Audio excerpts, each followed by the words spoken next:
Hello and welcome. Good evening. My name is Turmentic. And I'm Mike Ciano, and this is Let's talk MetaZoo. Tonight we have the one, the only, the amazing. I'm so excited for this, everybody. Miss Claire, aka the Rusty Ranger. Everybody, give it up for Claire. Hello. Thank you for having me. I'm so excited for you to be here. I'm like we were talking before we started. I was really upset that you weren't in New York because you were sick, and this is the first time we've actually really had a chance to like talk in a while. Yeah. I met you at Water Tower, instantly fell in love with you. And yeah, so you guys are in for a very, very good, amazing treat tonight. But of course, I have to start it off like we always do with my favorite question, the most important question. What is your favorite beastie, and why is it Squonk? So can I just tell you for a minute, though, the whole Squonk situation when I first came into MetaZoo, I was like, what is everyone's deal with Squonk? I'm like, why does everyone have a pocket Squonk? Like, what is the story behind that? I was like, why does everyone keep one in their pocket? Like, the card looks like really messed up. And so, like, it's been fun learning about like the whole lore. There's like lore behind the pocket Squonk now, if you think about it. Yeah.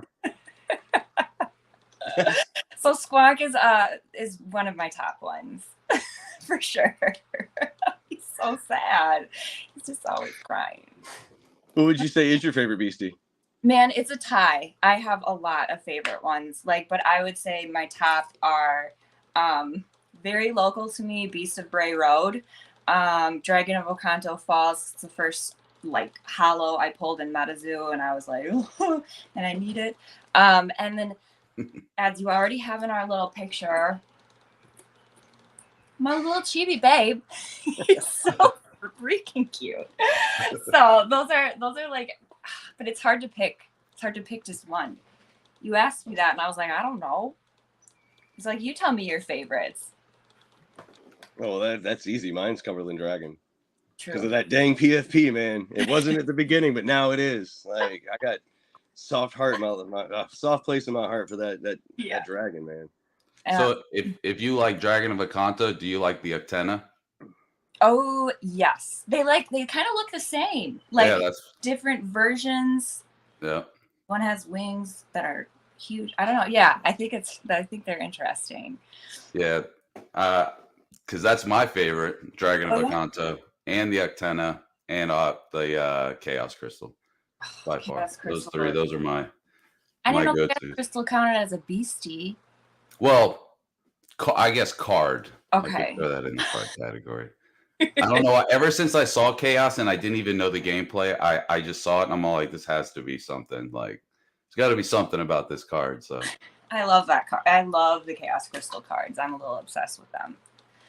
Fun fact, because I got to throw this in there. Anytime somebody brings up the Chaos Crystals in the lore of MetaZoo are actually pieces of the veil after it shattered.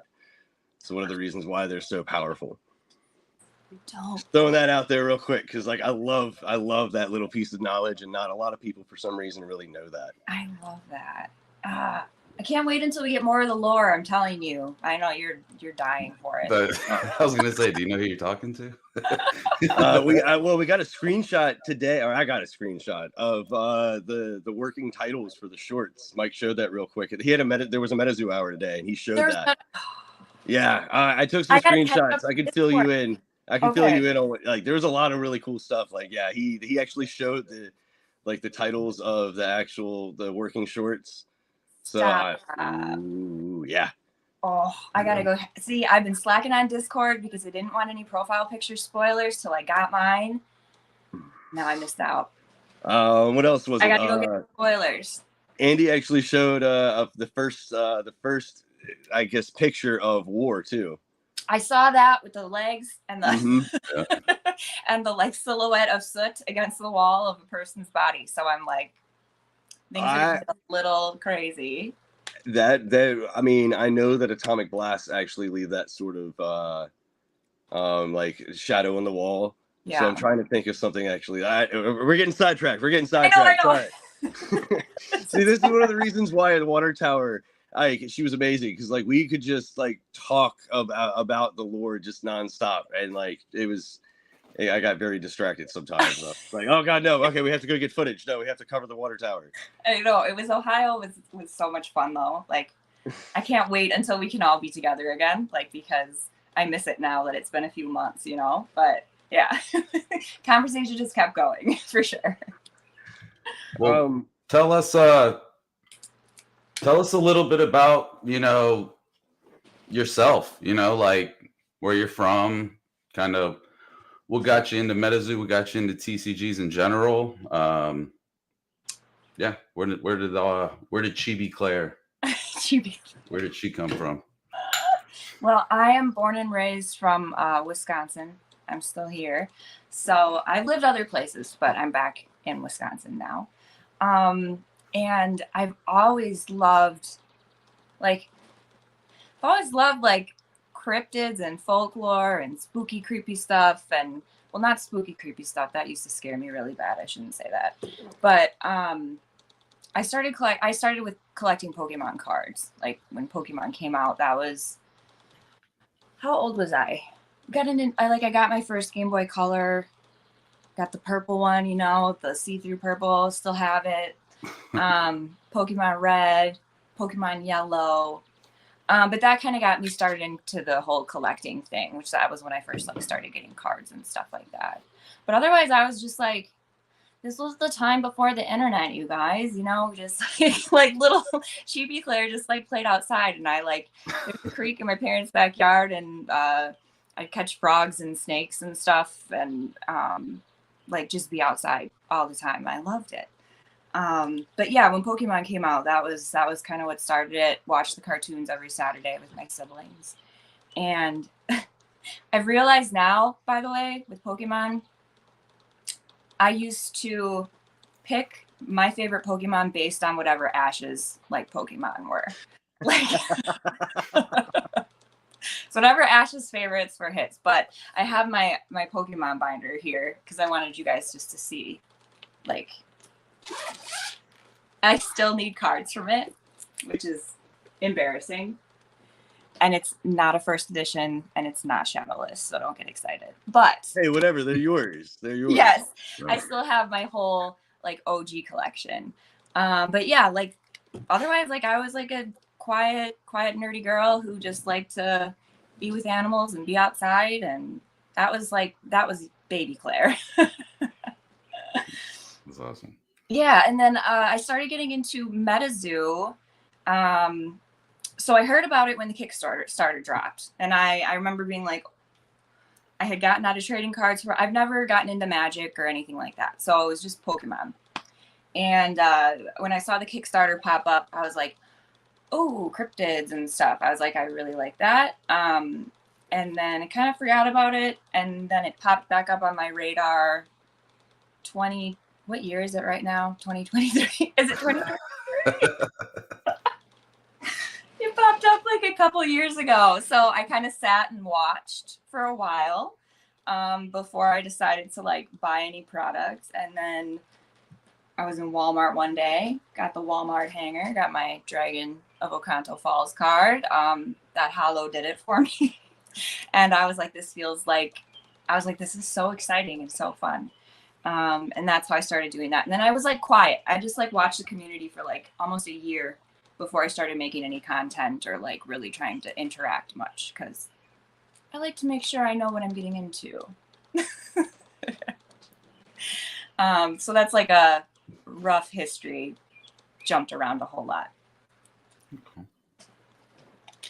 So you and I brought this up when we were talking before too. You didn't talk anything about your modeling. Yeah, I know. Like I said, I skipped over everything. I know. You can't skip over that, because that I want to know more. Okay, so I was a really shy and anxious kid. I had a really there's dog hair stuck on my mouth. Okay, I was really shy and anxious. This is I had to start therapy when I was in grade school, and my therapist recommended that I try modeling And I actually thought she was making fun of me at the time when she recommended it. And it put the bug in my ear though. Like I never had considered myself like someone who could model before. I just didn't have the self-esteem or anything like that. And so that bug was in my ear. And that was like when, do you guys remember like when America's Next Top Model very first came out? Like everybody was obsessed. And that was right when I was in high school. And so many people were like, you should be on that show. And I was like, no.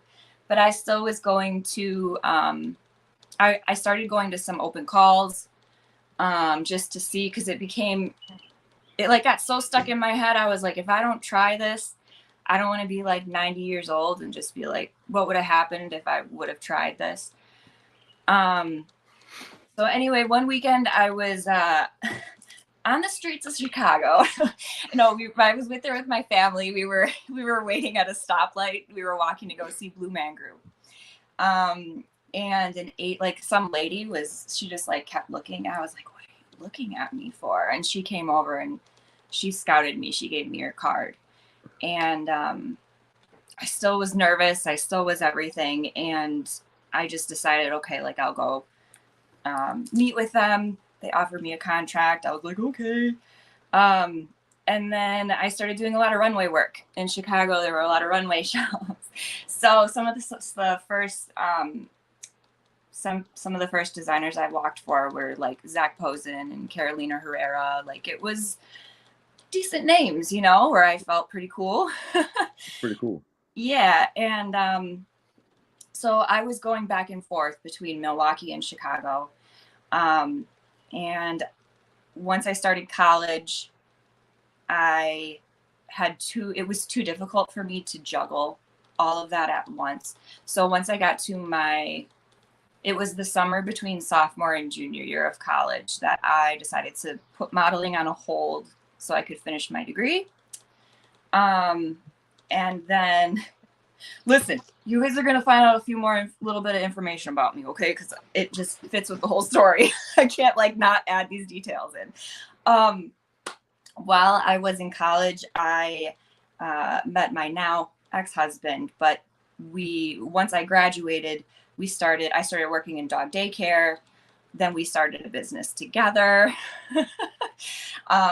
taking care of dogs.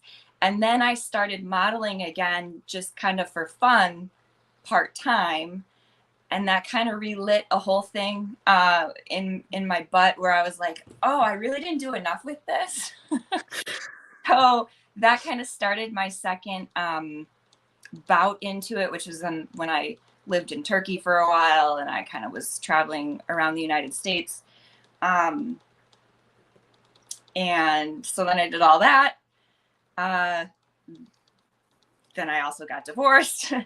Business shut down. I was more doing modeling stuff, moved out to LA for a little while. That was right at the end of 2019. And then I had to come back here because I was not ready, not ready to live in LA by myself. Then COVID hit and modeling has kind of changed ever since. So when COVID hit, I parted ways with my agency about a year after that. There was no more work. And I should just say this right now. So when I was modeling before, I didn't have my chest tattooed or my arm and stuff. I just had my paw prints. Ugh, there's a camera. I had to listen to whatever they wanted me to do in terms of how I should look, how my hair should be, that from acting and everything. It's the same sort of stuff. And so I was very boxed in the high fashion model category. I've never even done, I'm not commercial enough to do a Kohl's ad or something, even though Kohl's headquarters is literally here in Wisconsin. Wow. Okay. Out of all the years that I've modeled, I've been modeling for 15 years. Never had a Kohl's job because I'm not commercial enough. I'm too high fashion, as they would always say. Huh. So pretty much all the modeling work I've ever done has just been more of for personal accomplishment, I would say, than anything else. I've never really made money from doing it. pretty much always been either right even or in the red a little, to be totally honest with you. And I still have a hard time. Like, I like being at home. I like traveling and stuff, but I also really like being at home. I'm a homebody. I'm an extroverted introvert. So with modeling, it was starting to get too hard for me to just be like, literally with Turkey, for example. They called me. They said, we need an answer in like 2 hours. You'd have to leave in 2 days, and you'd have to live there for several months. And when I did it at the time, and I'm glad that I did it, but now that I'm a little bit older, I'm like, I'm tired. Like, I get nervous. Anyway, I'm kind of jumping around a little bit, but yeah, so I parted ways with my agency, and I've kind of just been doing freelance modeling ever since. Want to do more like tattoo modeling or like Savage Fenty, hit me up. But like overall, I'm just letting things kind of fall into place at this point. That was a really long ramble. I am so sorry. I'm really bad at interviews. Oh, I like totally take over, and then like there's like Yeah, as you should. This is all about you, as you should. So embarrassing. No, but so yeah, so that's kind of what happened with that. So I still consider myself a model, but like literally the last like I did a little modeling gig last year just for like cosmetics. But the last like official thing I did was a runway show for Armani in Beverly Hills. Just casually throws out the yeah. No, it's like, just so Armani. funny. Like, You guys yeah. like Nah, you know. No, it's just funny. You guys don't realize like modeling culture is just, the whole industry is just wild. So it's just I'm glad that I've had the experiences of it. But yeah, I still have goals, but I'm not like as desperate anymore to like be a supermodel as like I used to, because, you know. Life. No, I get that. I get that because of working in film and then still wanting to do stuff, but not being able to travel like I used to be able to do because of having the kids and everything like that. Like, I completely get the whole idea of still doing it, but having to figure out how to do it yourself in your own way. Yes. So yeah. I think we should get Rob a modeling gig. Oh my God, no. Let's do it. The goofiest thing in the world. Also, I'll use my photos for. So what? Going back to what you were saying about the blister being the first thing that you saw that got you into MetaZoo. What, honestly, what was it about? I'm interested. What was it about the blister that caught your eye? So I was there for Pokemon, not gonna lie. I had jumped back in, was collecting, and I just saw I saw it, and I was like, oh, I remember seeing the Kickstarter for this. I was like, that's kind of cool that it's already in a store. And I've just always loved cryptids and weird stuff. And I looked up how to be a cryptozoologist when I was like a kid. So I like saw the box and I was like, well, I'm just gonna get this, and I want to see what these cards are and you know what the game is all about. So that was literally why I grabbed it. So I seriously, like, I did. I looked up how to become a cryptozoologist when I was a kid. Like, I looked into schools. I was like, are there schools for this? Because that's what I want to do. Did you want to study them? Oh, go ahead. Did you want to study them, or did you want to actually try to like find them? Both. I was like, I am going to like there's gotta be a way to get a degree in this, and I'm like all about it. I was like, I'm just gonna go and discover all these, like, yeah. I still kind of want to do it. You know how Ted went on that Bigfoot hunt? Mm-hmm. Like, I totally would go on one of those, except I think I'd be scared. Are you serious? Yes. Listen, if you're in the woods and it's pitch black and you're trying to find a Bigfoot, would you not be scared? No. I mean, well, I say that now in the safety of my house surrounded by lights. Yeah, I don't know. Mike, would you be scared? I think if I saw a giant Sasquatch figure Oh, I didn't know while we were out seeing it. there. I thought we were just yeah, in I'd the probably woods. be like, I don't think I want to find Bigfoot anymore. I mean, seeing a silhouette is completely different than being just in the woods searching for the silhouette. But even if you're in the woods just searching, it's very quiet. You never know. It's true. I would be scared, but I would still have fun. I think we should do like a whole community, like a MetaZoo cryptid hunt. Ooh, that'd be fun. Might have to. Maybe during Dark Tower in Point Pleasant, we can actually go to the what is it called? The outside of the town. I can't remember what it's actually called. Not the bombing range. The shelters. The old shelters that they had built basically because of like nuclear war in essence. Yeah. Can't remember what it's called. It's like the bunker something. That's gonna bug me. Just call it a bunker. That's what I would think of. The bunker. You're gonna look it up right now. Arbiter's like, I'd be afraid of finding a Wendy instead. Honestly, yeah. The TNT area. Oh, there you go. Yeah. Sorry. It bugged me until I remembered that. Yeah, me and MetaZoo, we're gonna have to go to Olympic Rainforest. That's right by us. Me and MetaZoo are local to each other, so. Oh yeah, see, you guys gotta go then. Go on a hunt, live stream it. We'll all be here supporting you from a distance. Godspeed, friend. If anything goes wrong, then we can just like call someone. So it'd be perfect. You and MetaZoo both. Godspeed. What's up, Harley? Hey, buddies. Happy birthday. It was Harley's birthday yesterday. Oh yeah. Happy belated birthday. Do it, see. Oh my god. Did you know hunt something from Australia, Dean? Oh my god, we have the Australians here. Oh yeah. Yay. Ooh. Dean and the crew, they usually show up almost every single time we do it. Oh yeah. I love it. Ooh, Arbiter, I'm totally down. Let's go hunt for the hodag. Sorry, I'm reading comments. Everybody's saying happy birthday to Harley. Good.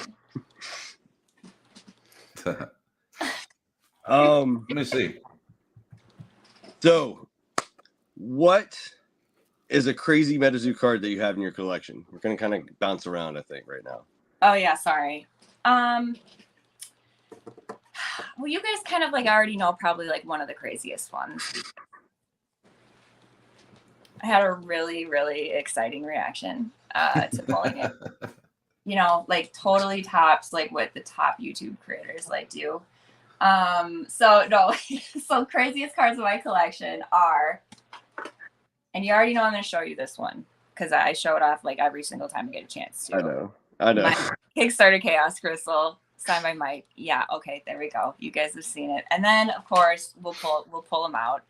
The one that I should have screamed and punched the wall and crushed a can of Monster on my forehead.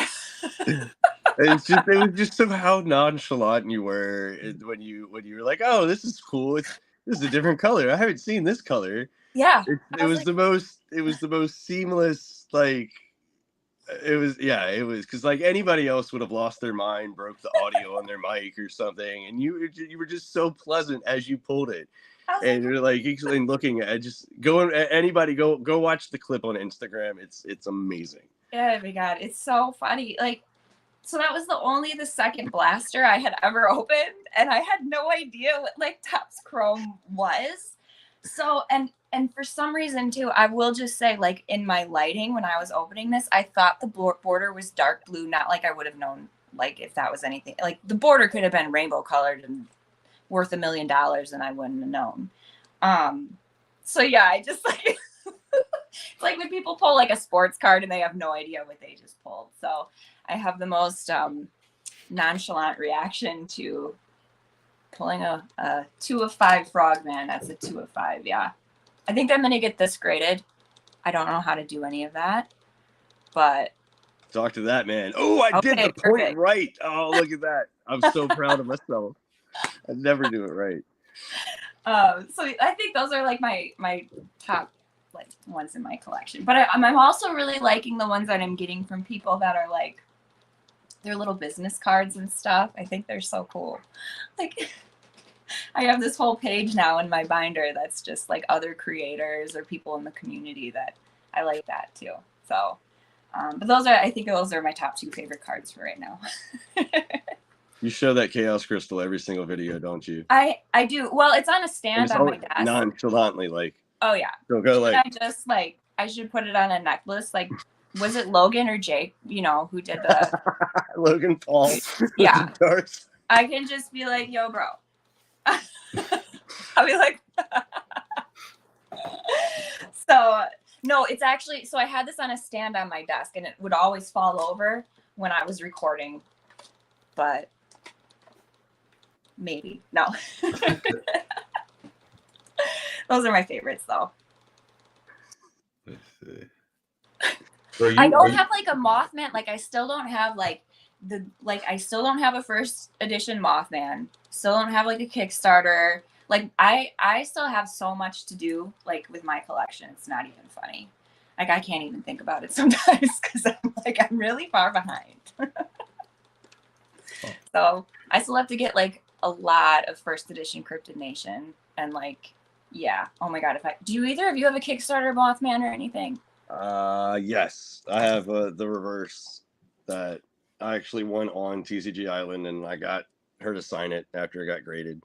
That's pretty awesome. But it's only a reverse hollow though. It's not a full hollow. That's still though. Piece of history. I got a non-alt box coming, and I don't know if I want to. I don't know what I'm going to do. You want to keep it sealed. Yet. You don't want to open it. Actually, you want to let me open it. You want to send it to me. That's a great debate. Sealed or unsealed? I know how Rob feels about it. I got to keep one booster box of Cryptid Nation First Edition sealed. Everything else gets opened. I can't believe that's the only thing that you want to keep sealed. I mean, I want to keep everything else sealed, but the cards need to be opened so we can figure out the story. True. Because that's the only thing I have right now are the cards. And I mean, we still haven't seen all of the cards and all of the sets. Then, I mean, there's still secrets that I think Cryptid Nation First Edition hold. So I open it. We got to open it. I always wonder about all that stuff when they're like, oh, it hasn't, Mike's like, it has not you, Mike, the other Mike. He's like, it hasn't been pulled yet. I'm like, well, what is it? Give me UFO and Seance, we have to open.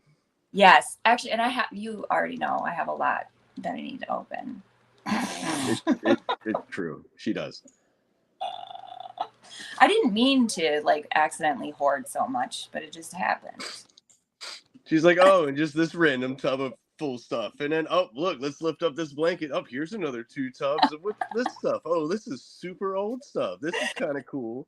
What's hidden over here? Oh, even more tubs. Just, again, and that just like that nonchalant way. I know. Oh, man. Well, I do purposely try to keep my YouTube channel a little more chill. Like, because I personally, like, when I watch YouTube videos, I love ones that are, like, really energetic and stuff. But, like, first when I was watching Pokemon YouTubers, I like to sometimes just have it on in the background and, like, chill. So that's kind of why I keep my videos. Like, I haven't put a lot of music in and stuff like that. Like, I still kind of try to keep it so that you could just, like, I don't know, be cleaning or something if you want and have the video playing and like take a glance every now and then or whatever. So although I'm never going to be able to live the Frogman thing down. I think that's forever. If you guys haven't seen that, go follow her, the Rusty Ranger on Instagram. And she's just nonchalantly going through Topps Chrome and pulls a frog. She's like, oh, look at this one. Like, color. Oh, that's what I believe it was 2 out of 5 or 3 out of 5. I'm like, oh, it's a 2 of 5. 2 out of 5. Oh, okay. And then she just said, I'm like, what was that? Like, I swear that was a good video. This is probably why it's a good thing that I'm not like a whatnot streamer, because I just couldn't. Not all of us can be Bailey, you know, like we can't all. In my heart and soul, I would like to be that kind of a human, but I just can't. I don't know. even now, if you asked me to scream for this card, I would not be able to muster it. I'm very excited I pulled it. I'm very happy about it. Oh, man. You still have 6 boxes of Wilderness Arbiter. You got to open all of that, man. Yeah, all of that. That all needs to go. Mm-hmm. Yeah, well, I mean, with the price point at some of the stuff right now, man, I feel like just Go get you part shredding of through it equity. is like, especially Wilderness with Prismoras too. And I mean, you got Green Man, golden tickets. I mean, that's man. Does Yeah, the I'd be golden shredding ticket through it. in the hollow spot? If you pull a golden ticket, do you guys know? Jay, where are you when we need you? Yeah, I know, right? Where? I believe it was in the hollow spot, but I can't remember. Because I have some Wilderness stuff that I need to rip. How many? Wait, do we know how many like golden, like how many of those there are left? Alan, where are you? Well, there's been 2 golden tickets pulled and 1 bronze ticket pulled, I believe. We don't know how many in total, I don't think. I think it's been theorized that I think there's 3 of each, but again, I don't think we've ever settled on an actual number of tickets. Mystery. I do vaguely remember Alan saying something. I don't remember. I think though that there are a lot. I think a lot of the green men have been pulled. Like I think we're getting close to that like 45 to 50% mark. I think with Wilderness, which is kind of cool actually. Yeah. I think with UFO though, during the MetaZoo hour today, they said that there was a big secret that hasn't been pulled from UFO, and we know some of the secret rares haven't been pulled. Yeah. And that leads me to believe that there's like a golden ticket style card or a green man style card in UFO as well. Yeah. But I think UFO got a little skipped over when people started, with the whole way that the boxes were. But I'm like, just open it. Let's see what's in there. I got a couple of UFO boxes I got to open too. They're over there. Oh, a lot of streamers skip to the hollow. Ooh, okay, Menace. Interesting. He's saying that the bronze ticket wasn't in the hollow spot, and that's why Mike's always hinted all along to check the bulk. There's a lot of streamers skip to the hollow spot. Listen. That's something that I do. Like I am so crazy about checking every single card. Mm-hmm. It kind of like I understand for speed, like when you're streaming and stuff, but I literally think about like what may have potentially been skipped over, or sometimes like there's doubles of. Like you never know when things are being like packaged. So I think that there's stuff that we've missed already. If Hasbar is still here, when you pulled the secret rare that was the aura, was that actually in the aura spot or was that in the hollow spot? If you're still here, I can't remember. I've even heard Old Scratch and Nightfall gets pulled in the non-hollow rare and the hollow spot. So. And I know people say like there's 10 old scratches out of the 100 God packs, but I don't think I've ever heard of anybody actually having an old scratch in a God pack. I've never heard that. So cool to pull one. I don't remember. Yeah, I can't remember anybody actually. I feel like that would be. Yeah, I'm not sure. I'm curious though if one of the 4 UFO secret rares we haven't seen, one of the 4 constellations, if it's actually very lore centric, because there's a lot of interesting lore cards actually in. I know I'm always going to it. There's a lot of interesting lore cards in UFO, and there's a lot that hinted to later stuff like Uktena is actually in UFO. That's the first time that Uktena actually ever showed up. Mm-hmm. You have the Intergalactic Space Council, the card I've been making fun of lately. I love that you've been making those shorts; those are fun. But you you just have a lot of lore-centric cards, I believe, in my opinion. I mean, like again, think of Ravenmacher actually on the Terra card as well too. It's the first time we ever saw Ravenmacher. Yeah.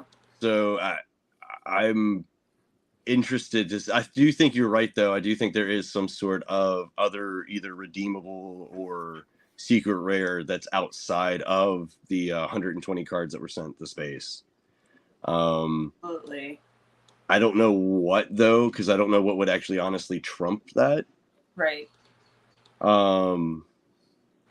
But yeah, again, my assumption always just goes back to the art we haven't seen, because there's a ton of especially since there's always been the hint of the second language, quote unquote.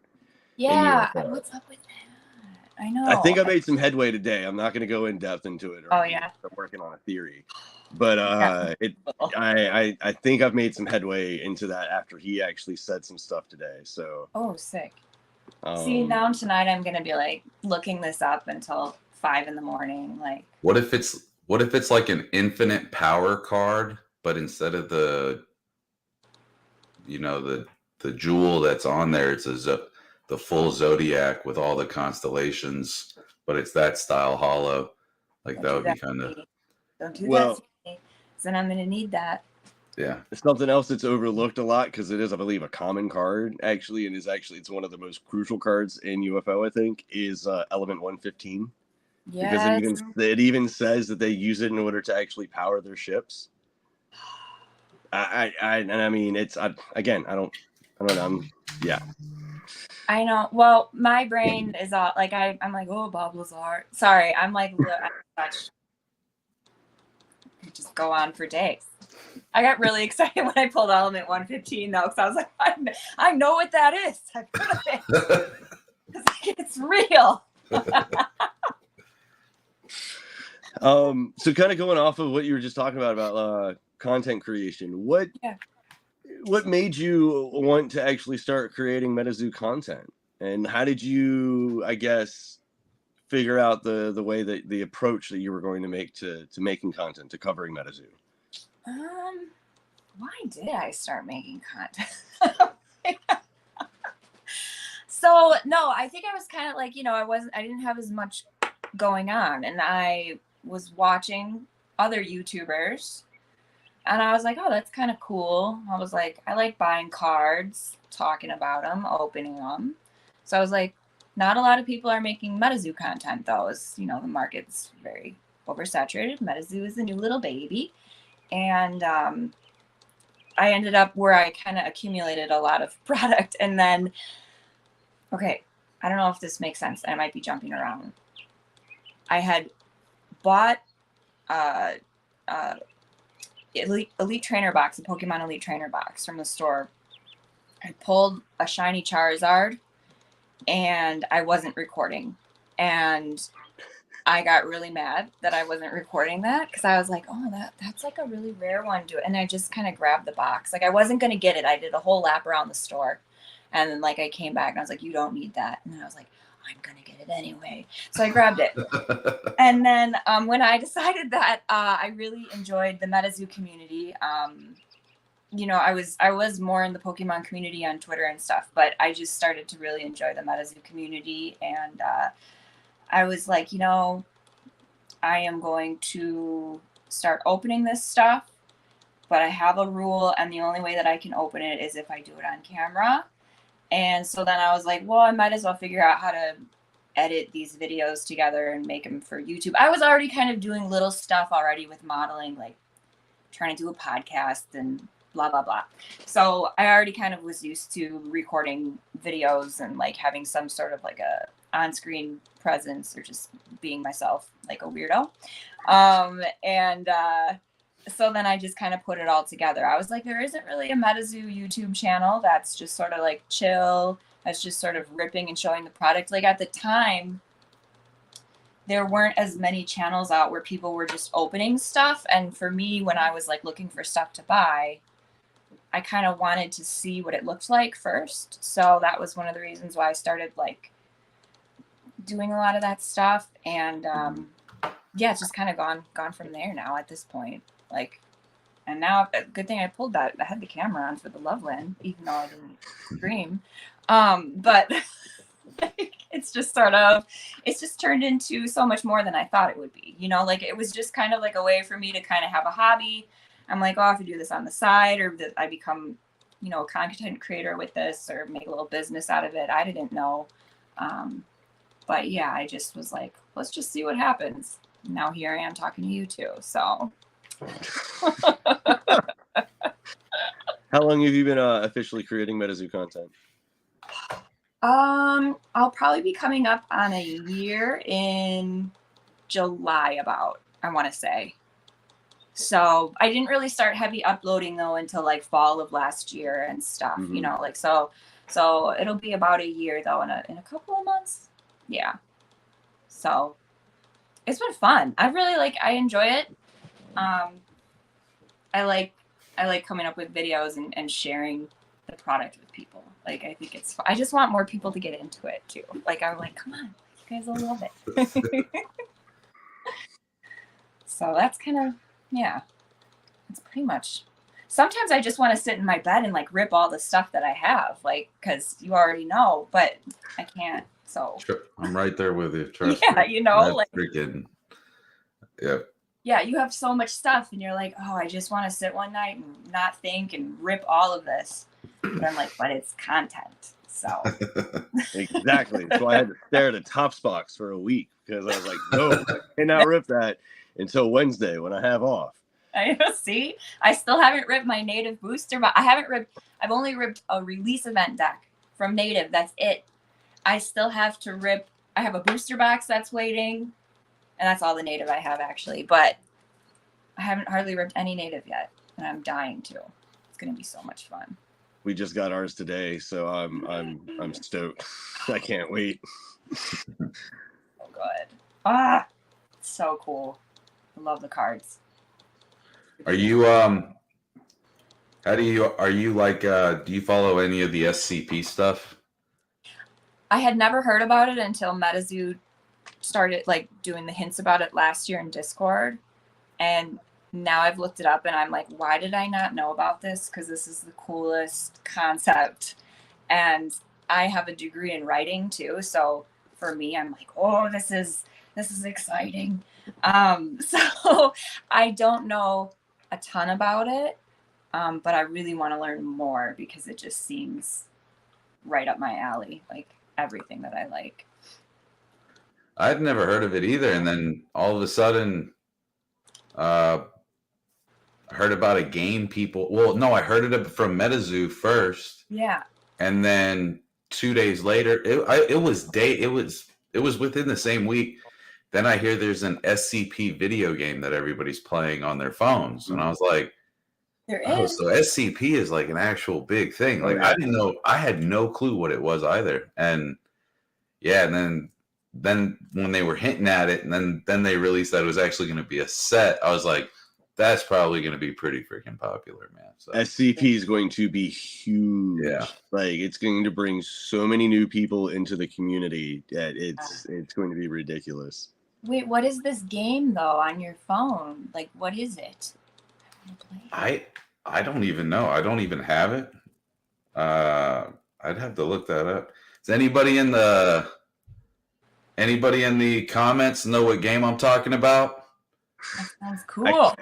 I can't wait to see your artwork, Poncho, for SCP. Oh, man. It's going to be insane. Yeah. Insane. Can't wait. You're amazing, by the way. I love you. Oh my gosh. It's going to be so cool. It's coming out like October. Is it hopefully October? Yeah, it should be the Halloween set. Halloween.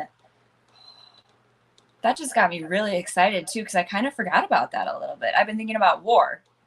Oh yeah. Well, War is going to be huge storyline wise. SCP, as far as I'm aware, it's kind of similar. I think they're treating it very similar to like the Hero Quest storyline, where it's adjacent to MetaZoo, but it isn't exactly MetaZoo, if it makes sense. But it's still in the adjacent universe. Yeah. But again, I don't know. I really, really, really liked the idea of the foundation actually being created by an evergreen caster for non-magical humans to contain these magical entities, because SCPs are nothing more than just cryptids. Right. So I pray that that's incorporated into it, because it would be so amazing to have this evergreen caster that literally has all of these creatures under their control. So be that caster. I want to be that person. Oh, I don't know who it would be. I mean, that's the thing though too, is that like according to Sam, I think there's 13 evergreen casters in Cryptid Nation, but we only know the names of 2 of them. Cassius Kane, the Rainbow Wizard, and Indrid Cold. Indrid Cold still scares me so bad, like you have no idea. I like, did you guys hear about Indrid Cold like before MetaZoo came out? Did you ever hear like the story of Indrid Cold? You've got to know, just right? from the Mothman Prophecy. Yeah, just Mothman Prophecies, the movie. Oh no, there's like, okay, I don't know where I read this stuff. Like when I was a kid, somewhere online where they were like, yeah, there's this entity named Cold, and he just will like come and be staring at people with this big smile on his face, and it's like really menacing. And I swear I used to like look out my window and be scared that I would like see this guy staring at me. So that when I saw it pop up in MetaZoo, I'm like, oh my god. A quick fact on that, when Nightfall was released, I had looked up some of the beasties in Cryptid Nation, but I remember when Nightfall came out, I looked up Indrid Cold's lore and the way that they described him. And then I looked back at the card and I was like, oh my God. I was like, that is like spot on, like exact. Like it was pretty wild. And then so when I would try to tell people about MetaZoo, and I would always say, check out the Indrid Cold card and then go read up on it. And then you tell me what you think. So that would be like one of my selling points to it. Cause it was because of how much it shocked me. And it said basically a guy came down from a UFO, just a big grin on his face. He would talk, but his lips wouldn't move. He'd just keep the smile. He talked telepathically.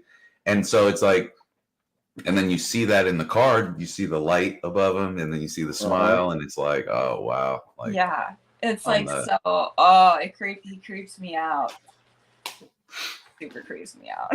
I'm curious. All right, Mike, write a note, or Poncho, if you're here in the chat still, if you want to answer this. I'm curious if Poncho worked with Mike close for the artwork for Indrid, kind of similar to like Chris and Afton have told us about certain cards and stuff that they've worked on because of the lore aspect of Indrid Cold. We're all waiting for Poncho's response. Like, Poncho, you're on the spot. You better not have left. So how do you come up with the ideas for your videos? Like, take me through your process. Like, because before we started, I was really I want to talk about you being a content creator and like the content you actually create. And then at one point, I definitely want to talk about the water tower video because I know that was like you told me that was like the first time you tried to actually make something like that. So first off, super proud of what you created, and also I thought it was really, really well done. Oh, so take me through your process of how you actually you come up with content to create and other stuff like that.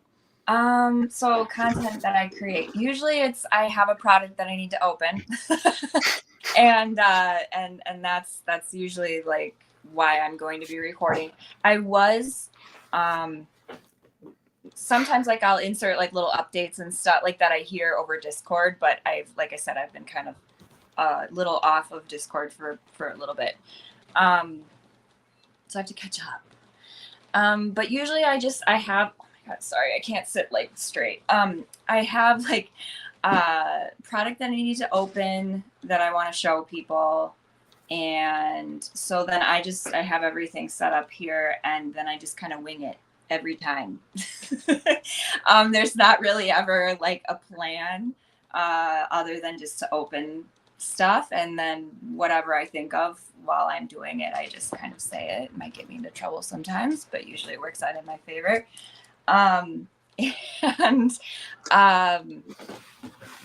Yeah, like I'll come up, I have some other video ideas like to do with other people, but so far like most of my content has just been like, oh, I got this product, I want to show you this, and then also maybe chit chat about some other random thing I heard. so that's literally the process. I'll just like sit, record it, and then I do it all on I have 2 phones. But I do it all on my phone. So I use my old iPhone to record normally my face. And then I have another, my really good one that I use as overhead. I got a little mic set up, and so far I've been able to do all my content just through my phone. Stone gang. Like it's sometimes I get a little frustrated with it, but overall, like I've been having good luck with it. As long as I keep my videos under like 30 minutes. Otherwise, my software is like, it does not. 3 hours to upload something. Yeah. So that's kind of my process. It's not really even much of a process, you know, like, yeah. The hardest part, I think, sometimes is finding like the energy to record. Like, I mean, you guys, I think you've seen, like, I uploaded a video on my Instagram the other day where I was like just so tired, but I really wanted to open a blaster of Chrome. So I was like, okay, I'm just going to open this in case there's something in here. But that's what's harder for me sometimes, is just being able to turn the personality on and just be like, okay, hi, like, how are you guys doing? You know, that kind of thing. Not, you don't always feel like being that way. And you need to have content coming out regularly. So, yeah. Yeah. But the fact that you're doing it natural though, too, that's good. Cause then that means, you know, the people that watch your content are watching you, you know, like you're just being yourself. Like you said, you're just recording what you're doing. You don't have any crazy gimmicks or anything like that. It's just you doing what you do. And so, yeah, I think that makes good content, you know? I feel called out. Crazy gimmicks. No, oh no, not stop it. No, I get what you're saying though, Claire, though, because there are plenty of times where like I'll get halfway through writing a video out or a theory or something, and then I'm just completely unmotivated at that point. I'm just like, okay, trying to find that, because you like Mike was saying, you come off natural when you open up all of this stuff. Like it doesn't come off as like you being a character or anything. Like you're literally just the Rusty Ranger. You're Claire, opening up this stuff, having a ball, enjoying life. Yeah. And that's what's so awesome about your content, is it's all genuine. Like you don't have to be a big hype person or anything like that, because all of your content comes out actually it's super genuine. Thank you. But yeah, I totally get the whole having to find that motivation, honestly, to like push forward with it sometimes, because like sometimes it will take me 3 maybe 4 days to pump out a 16-15 minute video. And it's because like after you write it, you have to record it, then you have to do this, and then you have to do that, then you have to edit it, then you have to make sure that. So yeah, I get it. Yeah, because that's what happens to me. Sometimes I'll record like 5 or 6 videos like all at once, and then I'll be like, oh yes, I'm done, and I'm like, no, I'm not. I still have to edit all. I'm like, why did I just do that to myself? So yeah, it's just it's a process, but you kind of fall in love with the process at the same time. Just you have to make sure you give yourself some balance, I would say. Like anybody who's wanting to be a creator, or anybody who is a creator, like make sure you give yourself balance in your life. Otherwise you burn out real quick. So, But yeah, it's that finding that motivation sometimes can be a little hard, especially when you just like to relax. Well, I think it's like, just don't expect every video you make to be perfect, right? Like you're going to have some throwaway videos and stuff like that. And you may just make something and be like, nah, I don't really like that too much. But it may give you an idea for a different video, you know? So regardless if you're going to use it or not, still can generate new ideas. So totally. I mean, I have a whole video that I had to trash. I opened a whole booster box and my audio didn't work. Oh no, man. And I didn't know until I was like watching everything back, and I was like, okay. I was so mad. I think I didn't record for like a little while after that, because I just needed to think about my life. If you still have it, you should try to voice over the entire booster. I did. Okay, do you want to know something? So when I first started making YouTube videos for MetaZoo, I was like, I'm just going to do really chill. I was like, I'm going to do like ASMR. and I'm not even going to have my face on it. But so I record the video, and then I would go and do the voiceover afterwards, but I only had my iPhone, you know, like earbuds. And so I would go under a blanket. I'd sit on my bed under a blanket trying to record the voiceover, but then that wouldn't work very good because I just would start to get real sweaty and hot. And I was like, I can't do this. Like, it's not working. So some of my like very early YouTube videos are pretty funny, actually, if you go and look back, because that's what I was doing, is recording under a blanket. Yeah. You're trying to make MetaZoo ASMR videos?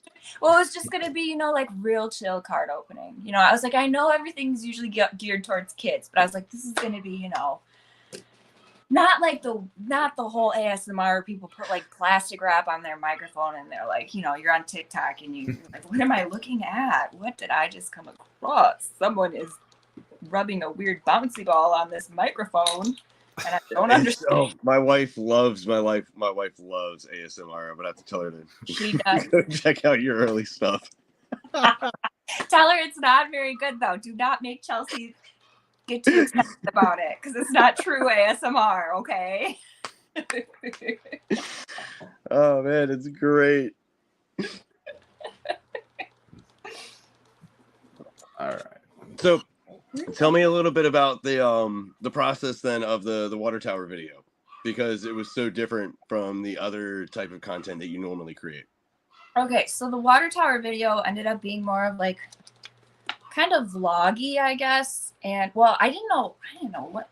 Listen, going to Ohio was like the first time I actually left my house, like outside of Wisconsin, in like the longest time ever. So there was one point where Harley came up to me and he was like, "You just look like you're confused." I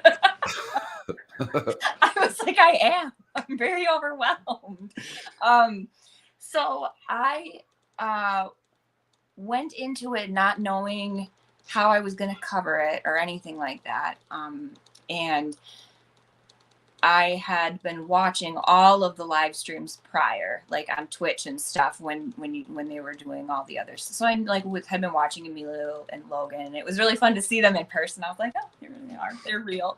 And so I just kind of decided to film some stuff, but I didn't try to go too overboard, just because I was trying to take it all in and also meet people, and just I just, like I said, I have social anxiety, so it's like a whole thing, you know. And then when I was putting the video together, I did consciously keep in mind, knowing like you were there and Ian or Cardboard and Coffee and Epic Tube. I knew there were other creators that were going to do their own thing.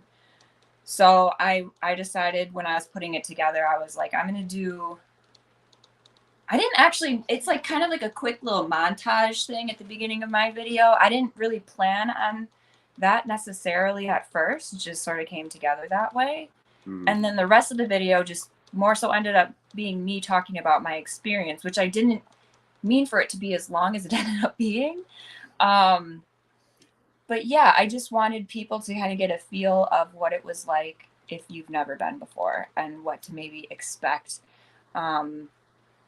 as someone coming in who's just, you just don't really know what's going on, and just trying to capture that feeling too of what it's like meeting the community in person for the first time.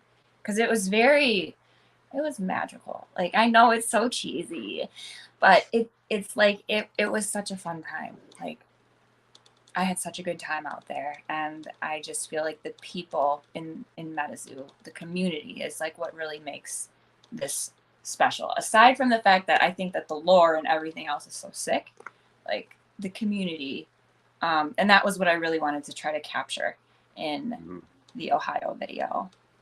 Yeah. Because yours ended up being like, I loved how you did yours. It was like this story, like it was a storyteller format too. Mm-hmm. But yours made me emotional. Got all teary-eyed. I'm also just like an emotional person. But I was like, oh, this is like a great adventure. And I don't know, that was kind of like my mindset though behind it, was to just get little bits and clips and hopefully a good feel for the community and yeah, give other people an idea of what to expect if they decide to go. No, I loved your video because, again, like I keep saying, it was I remember talking with you at Water Tower about, like, you even were like, I don't know what I'm gonna do, or because, like, I don't do videos like this, I just do openings, and I'm like, just feel it and put it together. Like, it will create itself. You don't have to force it. And your opening montage, I love. By the way, do not diminish that at all. So if you haven't seen her video, her YouTube page is in the description of the video. Go check out her Water Tower video. I love how the four of us too, like you, myself, Harley, Ian, we all, in my opinion, created something that was different but was very similar. Like, they kind of, like, the Earth Tower video created kind of resonated with that too, with the whole point of, like, MetaZoo family. And I know some people are like, oh, whatever, blah. And I'm like, it's true. Like, at these events, I mean, it Water Tower specifically was really amazing to me because it was the first time that I had been around so many people in the community. I'd gone to other MetaZoo events, but I hadn't seen a lot of these people. I mean, that was the first time I had ever met Harley. That was the first time I ever met Ian. Like, I mean, that was like so many people that I had never had a chance to meet that I'd known on the Discord for months. So yeah, Water Tower was like you said, Water Tower was magical. Yeah. Honestly.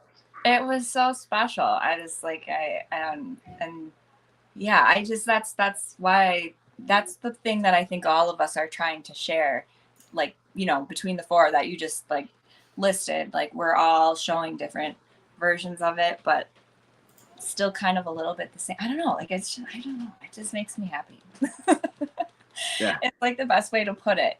And it is, it really does feel like a family, like, especially since I've been to Ohio and meeting everybody. It's like I have people that want to chat with me every day or check in just to see how I'm doing and stuff. And that's like, it's really nice. Because I kind of lost, like, I didn't really have a community for a while, you know, just with everything that went on in my life. And I know that happens to a lot of people. So it's cool to be able to find a group. And I don't know, it's just fun. I just really like it.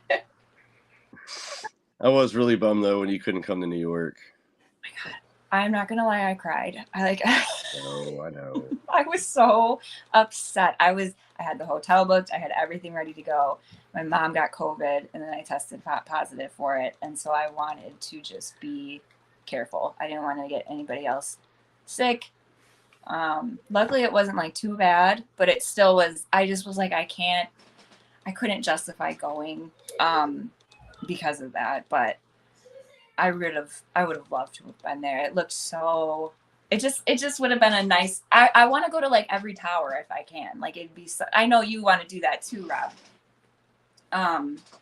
I can't go to all of them though. Like, I have to work. I have a job. I mean, if I could, I would, but I also don't have an infinite pile of money, and so it's Yep. not necessarily that feasible for me. But yeah, I go if you can go. I will say, like, anybody who's listening, go if you have the opportunity. You will not regret it at all. But yeah, I'm gonna try to do as much as I can, but we'll see how the year goes. What's the next tower you're trying to go to? I was looking at Flame, but I'm waiting to hear what's happening with Fire Tower because I think Mike said in MetaZoo Hour today that there'll be an answer by the end of this week. Okay, sick. So yeah, I know we're all kind of waiting on that. So, yeah, I was literally like, should I try to drive to Texas? How long it's a long drive. Huh? How long of a trip is that? That'd be like, I think it's like a 19-hour drive, so I'd probably have a couple of days. So maybe I won't do that, but we'll see. It's just there's so many, like, there's a huge MetaZoo community in Texas. Like, there's so many fun Texas players. I just really want to, like, I want to go. Hey, you could go to Texas and drive, and you could turn that into a video. That's true. Cross country with Claire. Yeah. That's a catchy CQ. title. I like it. You got like the alliteration going and everything. We'll see. We'll see what happens. Everything will fall into place as it needs to. That's how I look at it. What ones are you guys going to be going to? Do you have any plans? I'm torn between. So I really want to go to Kansas City just because I feel like if I play in a tower, I want to play in the Lightning Tower. And or I want to go to Spirit Tower, Long Beach. That would be freaking yeah. So I'm stuck between those two. Definitely going to Comic-Con or New York Comic-Con, Casters Cup. I think pretty much everybody will be there for that one. But yeah. So I'm between Kansas City and Long Beach right now, I think. Okay. One of those. I'm pretty confident that I'm going to Kansas City, which I'm not going to be playing. But I'm pretty confident I'm going to go to Kansas City, and I know that I'm going to Point Pleasant for Dark. Like that's Dark Tower or bust. Like that's our slogan. Like my goal is to make it day 2 of Dark Tower. Let's go. Like, I want Dark Tower. I don't know why, but I'm motivated. And then of course Casters Cup, which I don't know how that's gonna work yet. I wish we had more info. Like if when is it? Is it during? It's during Comic-Con. Yeah. In October. As I'm looking. But I don't know if like we have to get tickets if we're playing. Because like I don't know how any of that's gonna work, and like I know that tickets are coming up soon, so like I might try to snag a ticket, and then if I don't need it, if I end up playing, I might try to like sell it or so. I don't know. I've never gone to New York Comic-Con, so I don't know how any of that works. My buddy's helping me out. Okay, see, so I'm sitting here and I was about to say I've never been to a Comic-Con either. And when they were not making the announcements for New York Comic-Con, I was like, I went to the thing and I was reading and I was like, this is very complicated. I like compared to, I was like, I thought it was just, like buying a ticket to go see a movie. But then it was like, you have to be on a like list or something. I don't even know. But I have to look into that. Because I like want to go. Yeah. Maybe that's how New York is. I went Emerald City Comic-Con wasn't anything like that. You just bought a ticket, went through, had to show your COVID test, and then they let you through. So was. As far as I know, NYCC is literally like lists, long lines, and hope you get a ticket cheap. Right. Like when I saw that, I was like, this is not trying to get tickets to go to the Super Bowl. I was like, this is a lot. So I need to figure that out. Because I do really want to go. It seems amazing. It's gonna be huge. Oh my gosh. But see, that's the other thing though too. With with 1.25 million on the line, I know there are going to be certain requirements. Yes. Like I have no idea what those requirements are going to be, but I feel confident saying that there'll be something because that's a lot of money. Yeah, I think sometimes we don't think about that too. Like when we've gone to some, like I thought about it going to the tower, but I'm like, people are winning like a lot of money at this, Ooh, like yeah. So yeah, that's gonna be major for Casters Cup. It's gonna be. Now I really need to make sure I go because it's gonna be so fun. They have different stages to buy tickets. Think of it like a concert tickets where there's Amex pre-sale, fan club pre-sale, and drone admission sale. Ah, okay, got you. So it's like a tiered system. Okay, that makes more sense. I don't know why sometimes when I look at like the main website, I'm like, none of these words. This is not even English. Hey, no, I was in the same boat. Like I had never gone to a big con or something like that, and it wasn't until my buddy Nate or Slippy Napkin actually explained the whole process to me that I was like, that kind of makes sense, but I'm still gonna let you worry about tickets. That's what I'm gonna have to do. I'll be like, someone should get one for me, and I'll get them back. No, Dark Tower or bust. Like, I can't wait. I can't wait for Dark Tower. Dark Tower, I think it's going to be huge. I think that's going to be, in my opinion, I think it's going to be the biggest tower out of everything that we've seen so far. Yeah. Just, I can't wait for people that didn't get a chance to actually go to the Mothman Festival last year either, too. because like the Mothman Festival is probably one of my favorite events that I went to last year. Just to, I don't know, it was something crazy about seeing that many people in Point Pleasant. See, I think I need to go just for all of that. Like, just I love when that's what I liked about the Frogman Festival, where it also had the not just MetaZoo people there. It was people who also just like the Loveland Frogman and cryptids, and I was like, oh, these are my people. I like it. So yeah, it'll be fun in Point Pleasant for sure. When is it? I have the things on my bulletin board over there, so that's why I'm looking off screen. When is that going to be? Mothman Festival is the same weekend as Collecticon, right? Charlotte Collecticon, yeah. Yeah. Okay. Is it like I can't remember, 5th through the 7th, something like that. 16th? No, I don't remember. I thought it. Yeah, we'll look it up on Google later. It's like mid-September. I think it's like second week. Oh, September. So. Okay. Oh my God! I just look at the comments. There's like, hello, look at all these fun people in here. And then it's September. So the Collecticon goes on the same time as the Mothman Tower. Oh, it does. Okay, that'll be. It's gonna be fun. It's the festival itself is amazing. That's all. That's what I'm saying. The festival. Like, that's what I'm like. I'm excited. I'm gonna try to go to that. Yeah, you saying? 100%. 100%. Oh my gosh. Yeah, there's still so much stuff coming up this year. It's like crazy. Have you guys gotten any of the seance blisters from Target with the tarot cards? No. I bought one on a live stream, and I actually pulled a possessed aura out of it, so pretty happy about that. But okay, just a casual pull.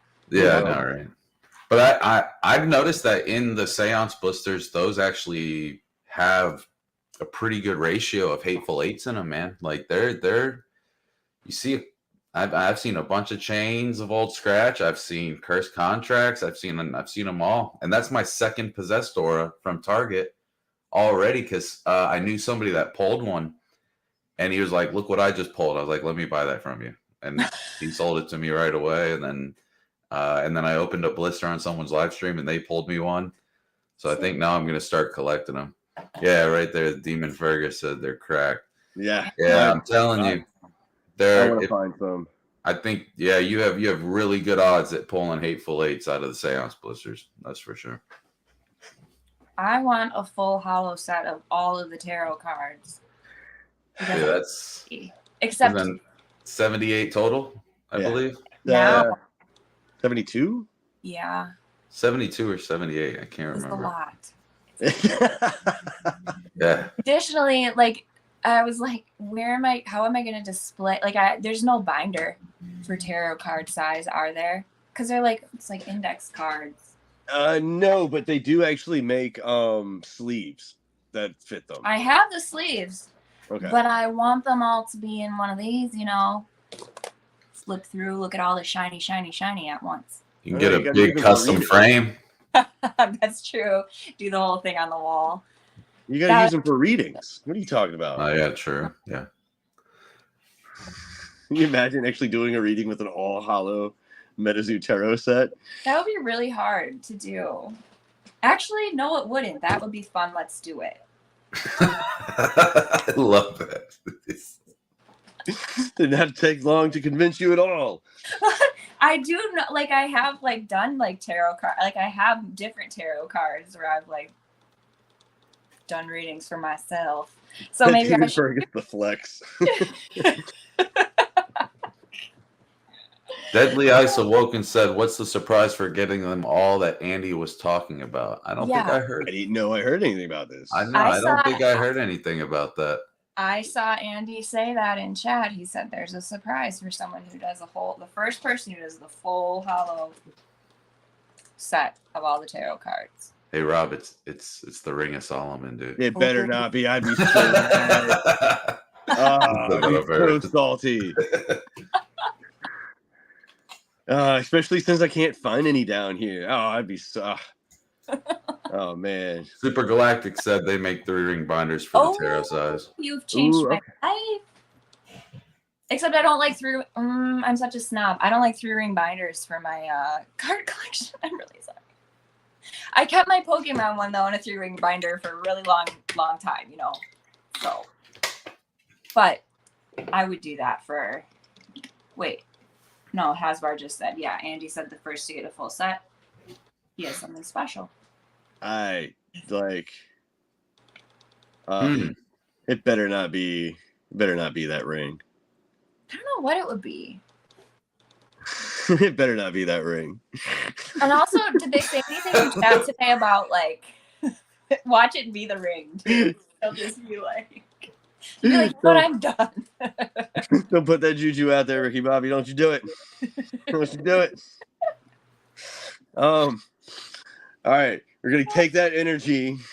We're not gonna put that out there. No, we're not. We're gonna put out good juju energy. Actually, you know what? I don't care as long as somebody lets me actually get literal like still pictures of it that I'm not shaking because I'm so nervous because I'm holding the ring at Water Tower that I can't decipher it. Like as long as they let me take pictures, that's fine. Whatever. Please. That was cool. You got to see that ring though. I was like, oh, sick. I just wish I could actually not have shaken. I was shaking so much looking. Oh my god. It's okay. I tried. I mean, I have some clear pictures, but it's still one of those where it's like I don't know. You're like, darn it. Harley, he said that for the Target ones, like once the Target ones dropped. Harley just asked in chat if Andy's thing was for the eBay ones or the Target ones, and Andy said full set of all the hollows. So, who knows who will be the first to do it? I'm sure somebody's probably already getting kind of close. Absolutely. It's been a little bit, so. Yeah. Oh, yes. Can we please have the passports back? I never got one. That's pretty cool. I want one so bad. It's not, it doesn't really have any stamps on it, but my Discord wife, aka Slippy Napkin, gave me one. He was like, "I got you," because we were talking in Ohio, and he was like, "I got you," and he sent it to me. Dang, Slippy. Demon Fergus, you're 8 stamps away from finishing it. Did they say? Does anybody get something special for finishing the passport? The World Traveler promo, I think. Or the well-traveled promo. I know that it was redeemable for something, or there was something. I think it's like a promo called Well Traveled or something like that, if I remember. Yeah, we got to get that. We got to get that finished. So if you could have what's your favorite set to rip? Like if you could have obviously no money involved and not really in a valuable sense or anything like that, but what set do you enjoy opening the most?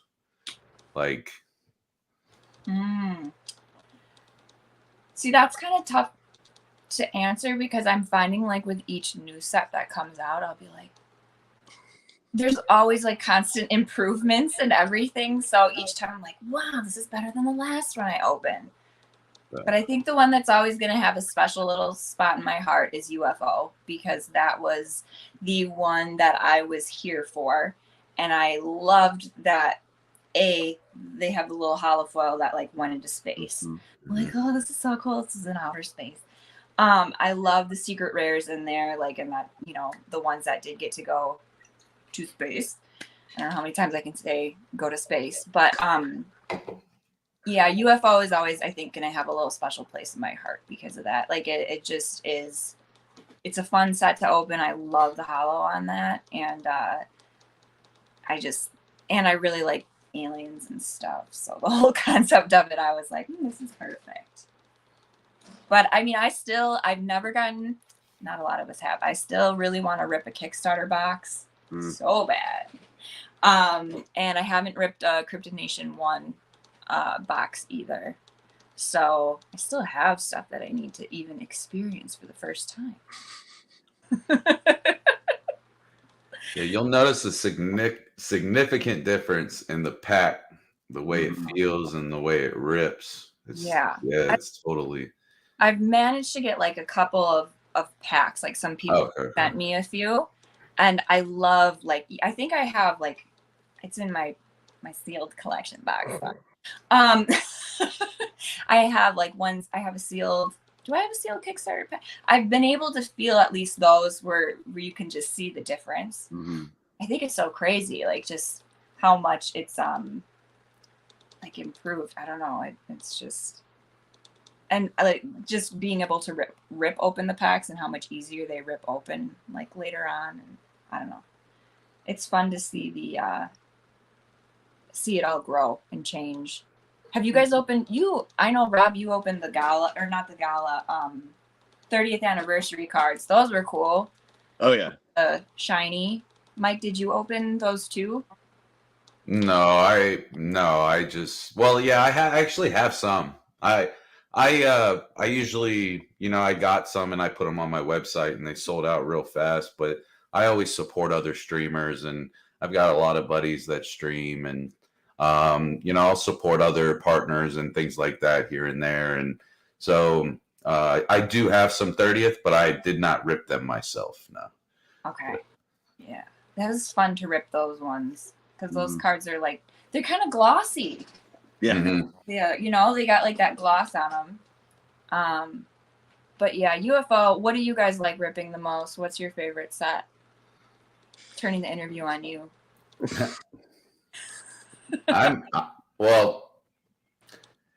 For a vintage feel, like CN1 all day. Like that was the set I got in on. I bought Crypto Nation 1 boxes when they were $99.99. And but right now, Native by far, that's my favorite set to open right now by far. I don't know if I can actually answer that because every set has its own thing, and like we were talking about before, every set still has secrets. And so I mean the whole reason I keep the first that one booster box actually sealed is because I have full faith that one day that booster box is going to be able to buy my eldest son a car or something. And everything else that I get that I either buy or is sent or anything like that, I always open for the most part. Yeah. Because like there's so much still to see when it comes to these cards and these sets. So I love how many hidden secrets there are everywhere. Like even just down to Mike's signatures that he that he switches up with the different like symbols. And if you do research on that, it's like I think that there's so much stuff that we still haven't discovered and in a lot of the sets yet. It's still early. Well, what are they saying? His new signature, the signature you have on your Kickstarter Chaos Crystal, they're saying that that's supposed to be the symbol for, is it Armageddon or is it's extinction? Extinction. I don't know if it's actually extinction. I think it's I don't know. I'll be honest. I haven't had a chance to really study it. The symbol for extinction actually looks a little bit different, but if you focus like on the center point of it, it's kind of there is some sort of resemblance. Yeah. I just haven't done enough to actually see if there's anything else that could fit it as well. Yeah. I don't see. There's just so much to uncover, and I love that. Like there's. And you guys were talking about this in a different, I think with Alan maybe, when you guys were talking about with the constellations and stuff, and at first we were thinking that there was secret code and like the constellations we could find on the cards, and I don't know, I just feel like there's more things to be found, and I want to know everything. It's driving me crazy to not know. And he even said today in the MetaZoo hour that the tip of the iceberg in UFO hasn't even been touched. And I'm sitting here going like, wait, what? Because I thought I figured out some stuff when it came to UFO, but I guess there's so much more in that set that I guess it plays more of a pivotal role than I really thought. Like I kind of thought it was it was like one of those kind of like midway points, midway arcs, if you will, in between Wilderness, which is all about Sam learning how to fight, like Love training Sam, and then Seance, which is the first real dark moment that we've had since I felt like Loveland Castle getting attacked, like storyline wise. Yeah. But I guess UFO is a lot bigger though than what I had anticipated, or I had actually thought. Yeah, I'm trying to think. Well, no, now my brain's just like branched off into like a million different things to say. Dean, so what you're saying is I should cry in case of UFO. Yes, you should. I will be honest, I rip so many theme decks just because, like, for one, you know, the decks that are in there alone, people still want those decks, you know, because they have other alternate art version cards and some different beasties and stuff. But I've gotten a lot of amazing hits out of theme decks, man. Like, great, especially native. It's yeah. So that's to rip that stuff. Theme decks are awesome. Yeah, I feel like people sleep on theme decks and stuff. They do. You know, there's not, but I think that there's good stuff sometimes hidden in those smaller packages. So that's my thing too, is when I make videos, my goal is to do like a video of me opening at least every product like once, so that if you're interested in like the Morgana theme deck, or the Rainbow Wizard, you know, I'm just throwing out Seance one. Sorry if you hear scratching, that's my lizard. He's weird. Like, and so I wanted to just open like at least one just to show people. I'm like, this is what you'd expect and everything. So I definitely want to open at least one of each of the theme decks for native. And if I had infinite money, I'd open them all, but you know. Yeah, no, I feel that. I really want to go back and actually do the same thing when it comes to the Cryptid Nation, the Nightfall, and the Wilderness ones, because I'm starting to realize that there are a lot of beasties in those theme decks. Because I wasn't making content at that point, right? Because like you, I started like right before like UFO, really, like May, June or so. Oh, really? You're that? Yeah. I just hit my year mark of making content about a month ago or so. Oh, happy anniversary. Well, thanks.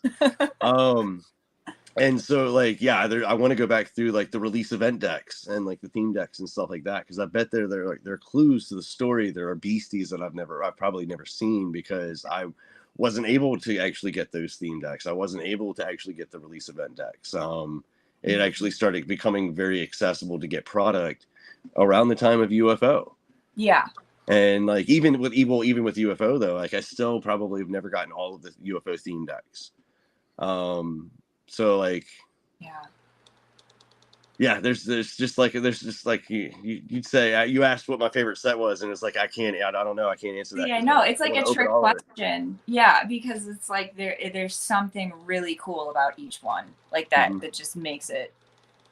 And that I say that all the time when I'm opening stuff. I'm just like this is great, and this is great, this is also great.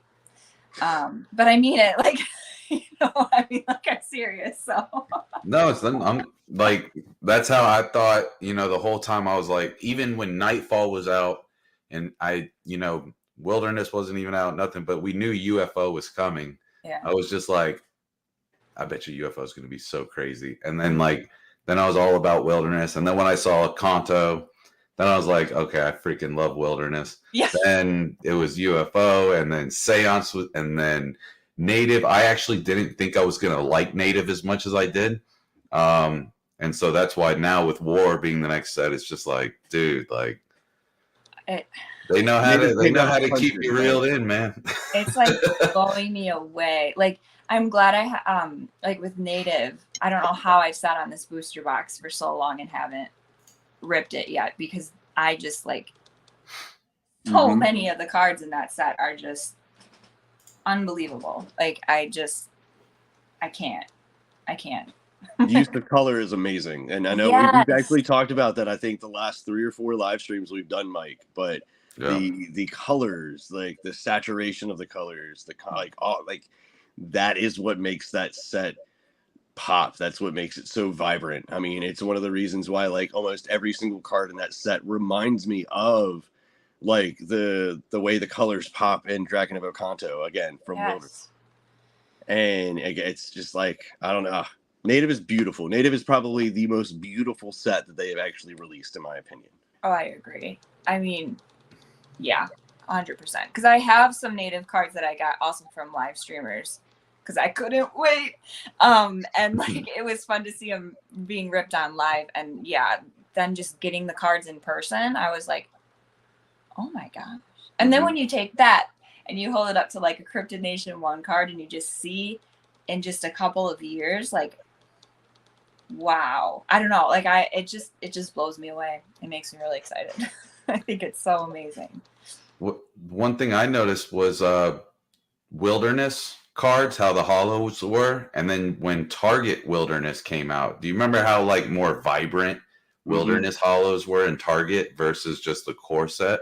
Well, I feel like they're at that now with Native, like even more beautiful than that Target. And I remember comparing the two, and then now, yeah, I can go on for days about the hollow patterns of Native, man. That was, oh man. I mean, and that's the thing is every time you get one, you're like, wow, this is incredible. And then the next set, you're like, how did they even improve it from that? Like, what in the world are they going to do with more? Not that I want to, like, I don't want to rush Native out of the way, but I'm just saying, like, I can't even imagine how the rest of the sets this year are going to be. It's going to just, yeah. Well, I like how they actually still incorporate other printing techniques and other like foil patterns and other products though too. Like, I know like some people didn't like the feel, again, going to talk about the 30th anniversary cards. Some people didn't like the feel because of how glossy they felt. But the thing is that I thought it was cool that it was a separate type of product. And to be honest, it reminded me a lot of the older cards that he actually made like by hand and such, like the old Kickstarter too. Some of the Kickstarter cards, some of like the old Collecticon promos with Ding Bell on them and stuff, how glossy they are. Like I'd never seen one until a couple weeks ago when I bought one. Well, during the MetaZoo hour, Mike said that they may have, somebody asked if that was a concept that they were implementing into future sets, and Mike said it would. I think he said it was not verbatim, but he said it along the lines of that it was it was like a test run for a future product, something. And that's kind of that's what I was going to get with about the PFP boxes too, is that with them actually having like the 7 different holographic patterns and stuff on there, it's a way for them to have this unique product that it allows them to still test stuff as well too, or actually see what the reaction is to certain like holographic patterns and stuff like that. So it's genius in my opinion. Yeah. Like, because even if they end up using those foil patterns again in the future, like the PFP boxes are still going to be the first product with that actual foil pattern on it. Yep. So like I don't know, I like that they have like there's such high quality when it comes to the core sets. And they can actually test certain things with some of the extensions that actually go on it. I also, then this is something I wish I would have asked Mike during the MetaZoo hour, but I'm curious if the 30th anniversary were 100% printed in-house. Because on the back of the box, it actually has the Mothman printing symbol on it. Here, okay, it has the Mothman printing symbol on the back of it. I love that. You must like this product. Yeah, that's hilarious. So it makes me wonder though if this was actually printed in house by them, and that was they were. I don't know. I'm curious. I should have asked Mike during the MetaZoo hour, and I forgot. Shoot, write it down so you'll ask him the next time. I'll probably lose that. I know I have like binders of notes and stuff. Same. Like yeah, I know. It's just not. It doesn't even work anymore. That would make sense if it was printed in house and he said it was a test run for something in the future. So that kind of, that that kind of makes sense, actually. Do you sometimes wish, I know what your answer is already. Like, I just want to like go into like Mike and Andy's brains and be like, know everything that they're like, that's actually coming. And then just be able to like. I don't even want to get in their brains. I just want to read the book. Oh, yes. The book is like all 3 of them, not just the first part, but like part 1, 2, and 3. Like, I just want to read the book. That's it. No, we need the story. We're dying. Yeah, 100%. I can't wait. I need the story. I need the story of my life. Did he say anything in the chat today, like release dates for that yet, or still not sure? No, we don't have a release date yet, except for sometime in July. Like I was saying, he did leak the names of. Well, he showed it for a second and then deleted it. The names of all of the shorts. Delete. Did someone better a screenshot? I know someone will have. Dean is right though. We are due for a book spoiler, and I'm really, really, really hoping it's the leather cover. That would be amazing to actually see. I want one of those leather bound versions so bad. I need to know what the price point is so I can start saving money, because I need that in my life. I know. Like that needs to be a thing. Like, there's so many cool parts about the leather bound one, with the special extras that are going to be all in it. I'm like, the sketches, like, oh my god, I need it. I know. Mike, are you gonna get leather? Are you gonna try to get a leather bound? Oh yeah, you're like. I'm not, and I'll be honest, I'm not. I used to be a real big reader, like a lot, and now honestly, with just the way life has turned, I just don't have the time to. But I would make time to be able to read that. Like, that would be, I definitely need to. Yeah, I'll definitely be getting one, because I want to know. I mean, just being friends with Rob, you kind of like, you know what I mean? It's all like Rob kind of ropes you in with the whole lore thing. Yeah, I feel like I'm gonna know. Like, I'm gonna be reading it, but like, dude, I feel like I've heard that before somewhere. I don't know where. I can't remember who it was. Somebody on the Discord this last week, they actually convinced me, and I think I'm actually going to do this, where when the book comes out, I think I'm going to set up a live stream like this, and I'm going to read it live. Because they're like, I want to see your reactions while you're reading it. Yes. So I might do that the first time I read through it. But I can't wait for the book, because it will literally be the culmination of everything I've done for the last year. And I'll be able to either say definitively if theories that I have are right or wrong. Rob, I can't wait. Are you going to do an audio book? I mean, I don't know how I'm going to do it, honestly. I don't know how. I kind of probably what I'll do is I'll probably do like some sort of a live stream like this, where I read the book for the first time, so people can actually see reactions or whatever. If that really is something that people want, and then I would watch that. I probably will then take the book and break it up by chapter, and then re-release those videos kind of like as their own separate playlist. Yeah. I don't know. See, and I don't know. I have no idea. I mean, and that's again if. I feel like I would have to get permission by MetaZoo for that. Yeah, I was gonna say that's the one thing that you have to be careful about what you can't read like full stories. Well, they've been okay with like the comic stuff that I've done. Like I've had to make very few changes. Like good. There are a couple points that I had to like edit stuff. I didn't change the ending of chapter 2, but I elaborated a little bit on the chapter of ending 2. The ending of chapter 2, but for the most part, it's just literally me reading it verbatim from the comic.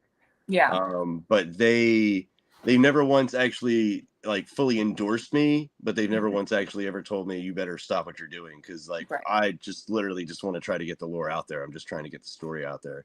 Yeah. So I don't know. I don't think that they have an issue with it if I actually did it. But I mean, at the same time, if they have other plans, though, I'm not going to interfere with that at all, too, because ultimately, at the end of the day, it's about getting the story out there. And if they have a better plan, or the whole reason why I started my channel was to cover lore for MetaZoo, because that was something that they couldn't do at the moment, or that they weren't doing at the moment. And so as soon as they take that over, I have no problem being the supplement, but I'm gonna completely let them ride that boat or drive that boat, because they have a plan for it. Right. It's gonna be just excited. Like there's just so much that we have to look forward to that it's like wow. Even talking about the LGS kits, did you get an LGS kit? I did not. Not an LGS kit. Sorry, a streamer kit. No, I did not. I am going to see if I can maybe get one from somebody. I wasn't able to grab one though when they dropped. So I'm kind of. But did you guys grab one? Got one. You got one. You got one. So mad if I don't get that playmat that has the Mothman split. I'm gonna be so mad. Oh, the moth! I forgot about the playmat with the yes. Oh, that's gonna be so dope. Yeah, no, I wasn't able to order one at the same. You know what else I missed out on was the it's like blasphemy for me, the Chibi Babe keychain. I know. What? I'm gonna have to go on a mad hunt when that finally yeah. I ordered two. If I order two, I'll give you one. Oh, stop it. I got you, friend. Okay. I can't give you my Cryptid Con Chibi Babe promo though. No, that's okay. That's okay.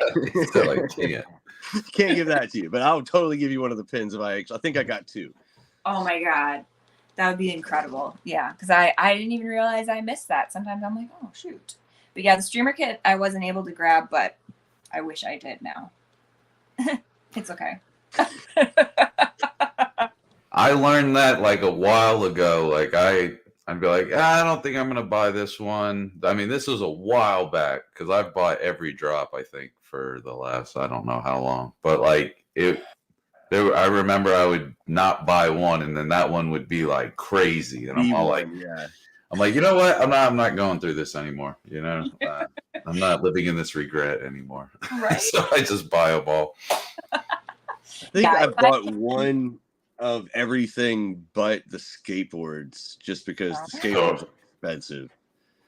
I've got a lot of skateboards. Yeah, those are expensive.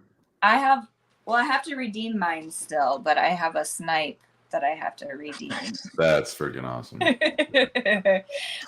I'm excited for that. But that's the only, I haven't gotten any of the other skateboards. I do have one. I forgot. I have the awful.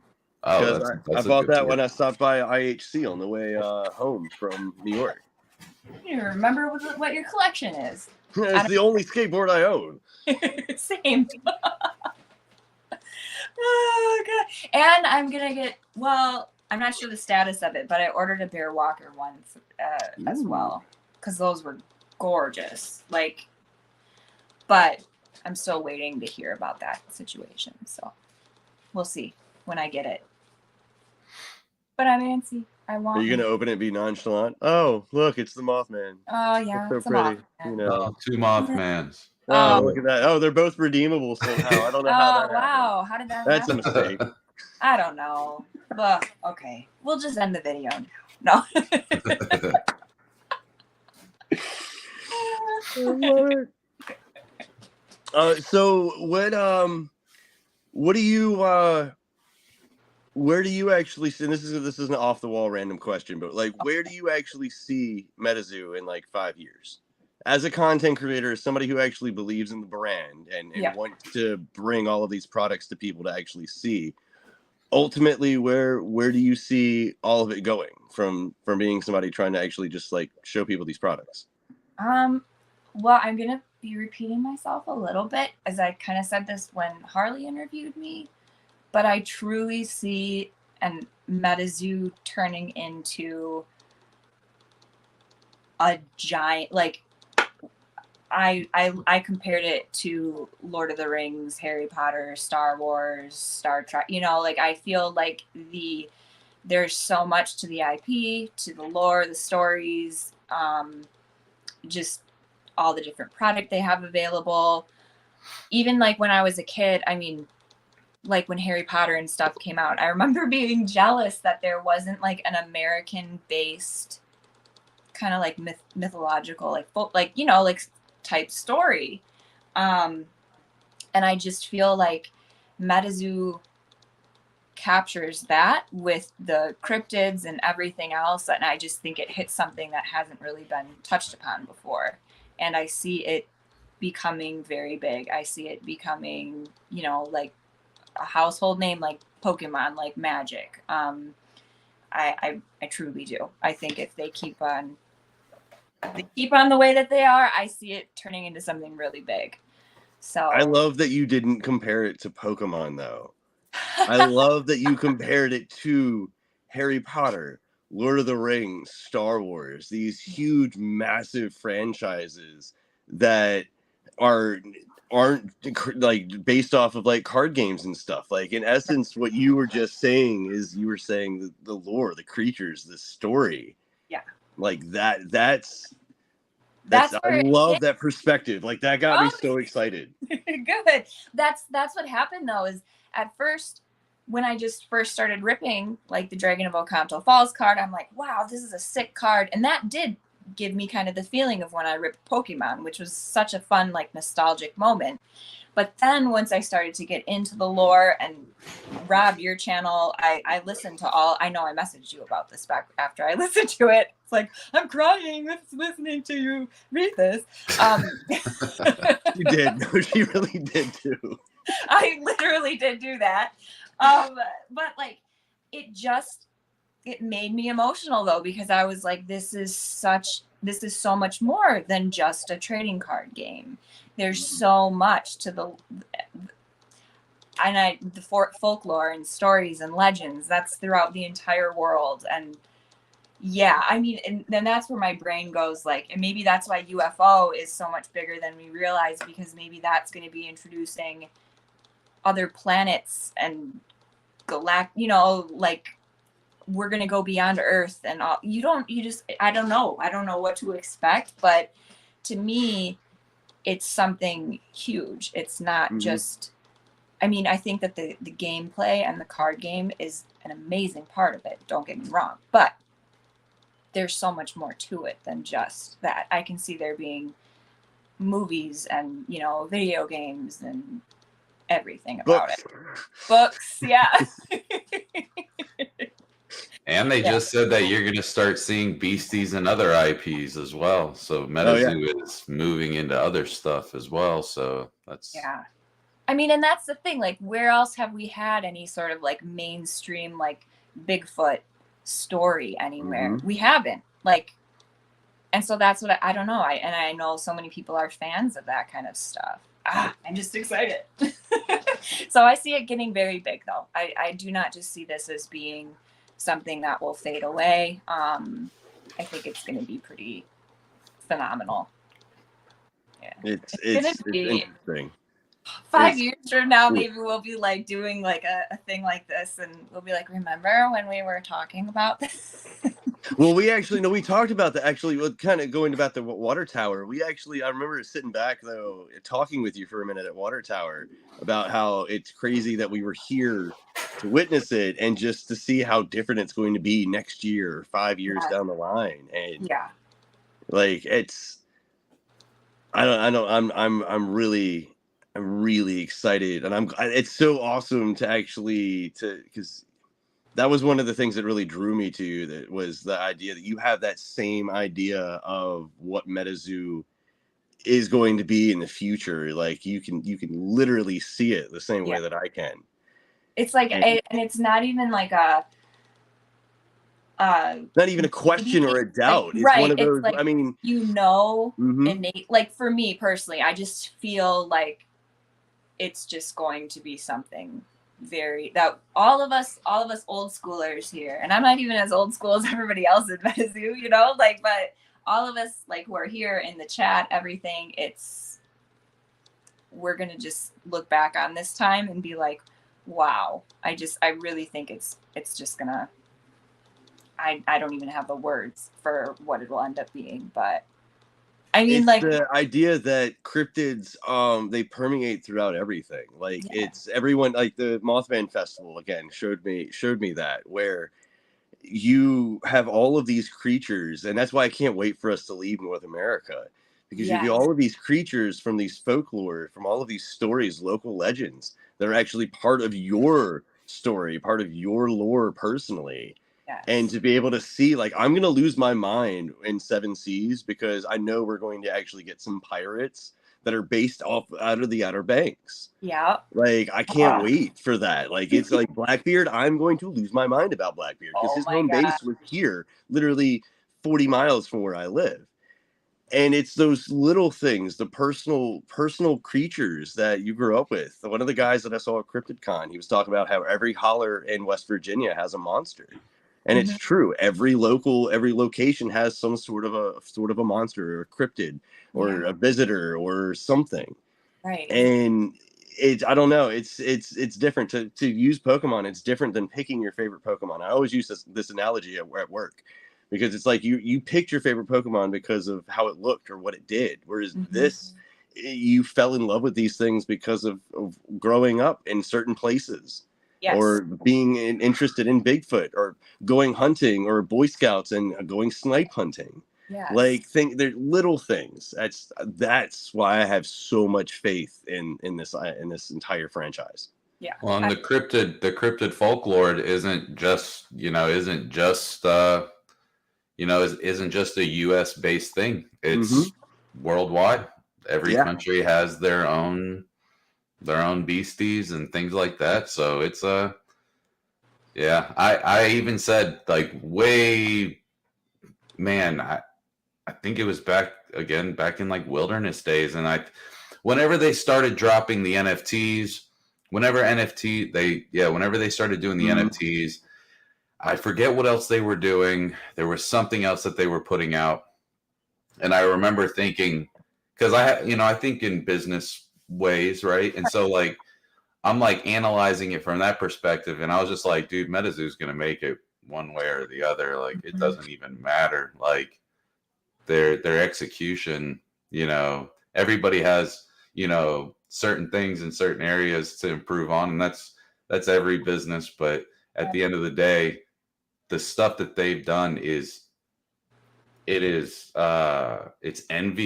from a like, I'm a business owner, so seeing that, I like see it through Mike's, like, I try to visualize it from Mike's perspective, and like, to see something get that big, it's just like, I respect that. Like, I'm like, dude, like, I know how it's hard being a business owner. So to make it go like that,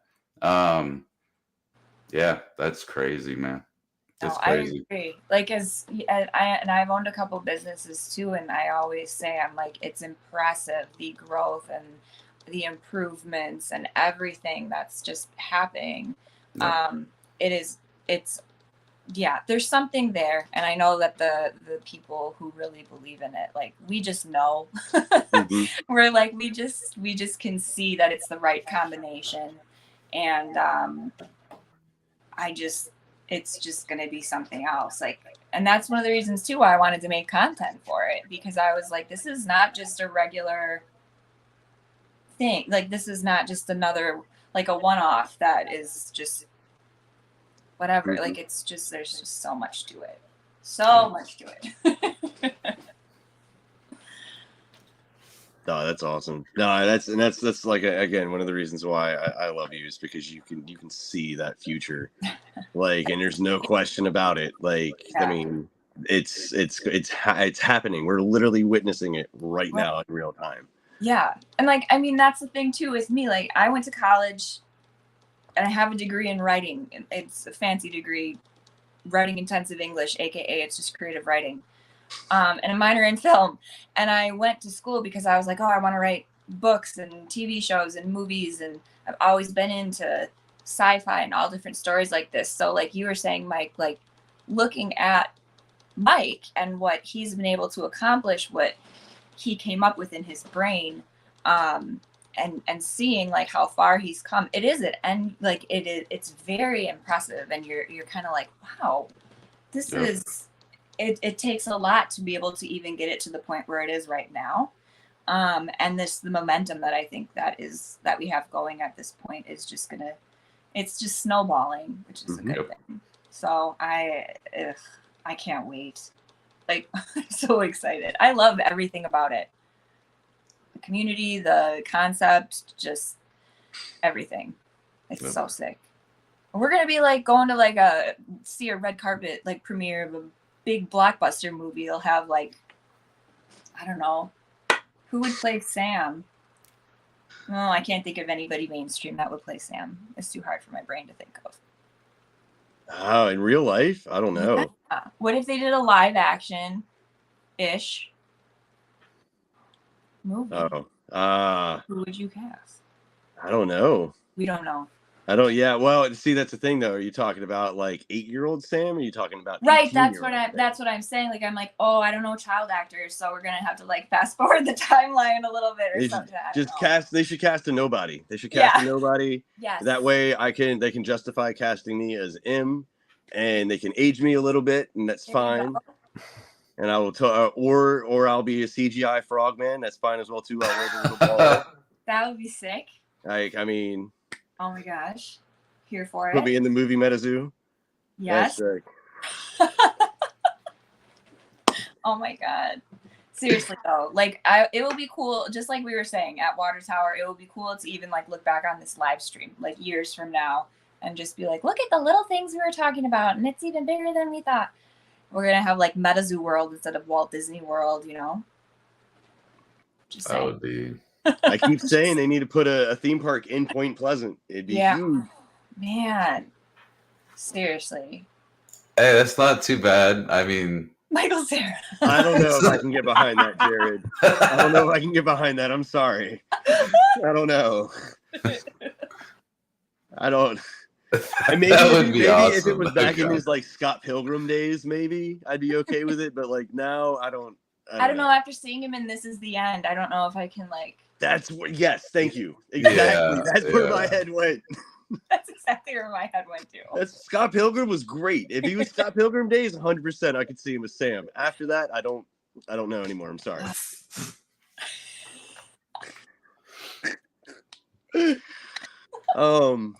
Wow. Oh god. So what's the one thing you're most excited about this year? That's coming this year? Mm-hmm. I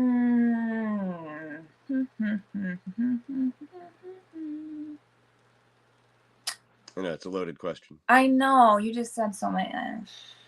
Okay, the book, obviously.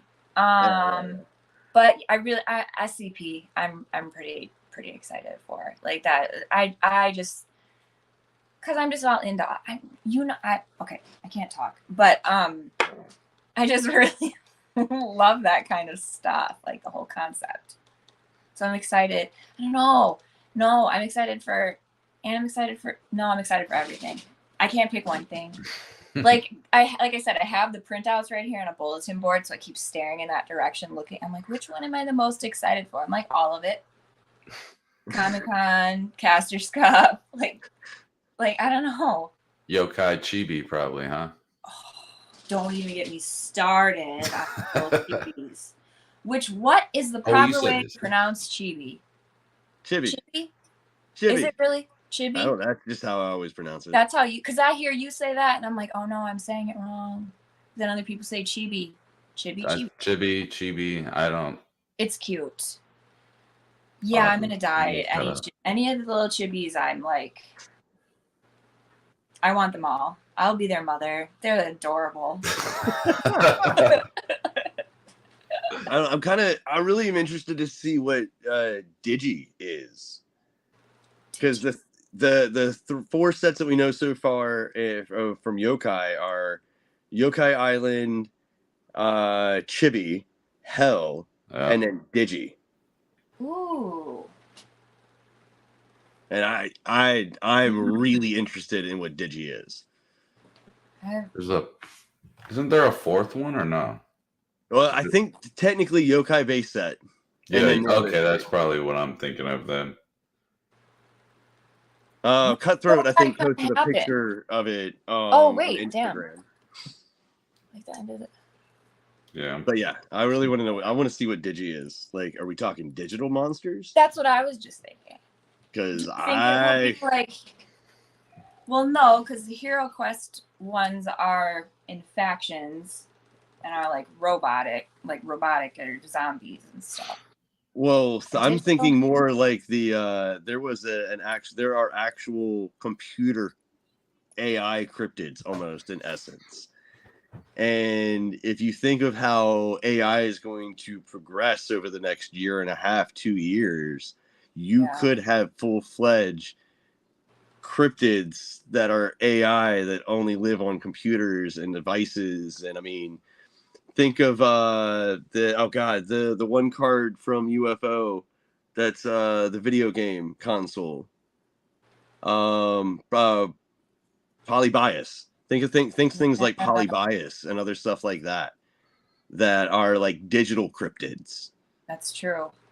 Ooh, it just gets the gears turning. You're like, oh, wait a minute. Like I know. I'm just like sitting here and just like trying to think. I'm like, oh, yeah. There. Yeah.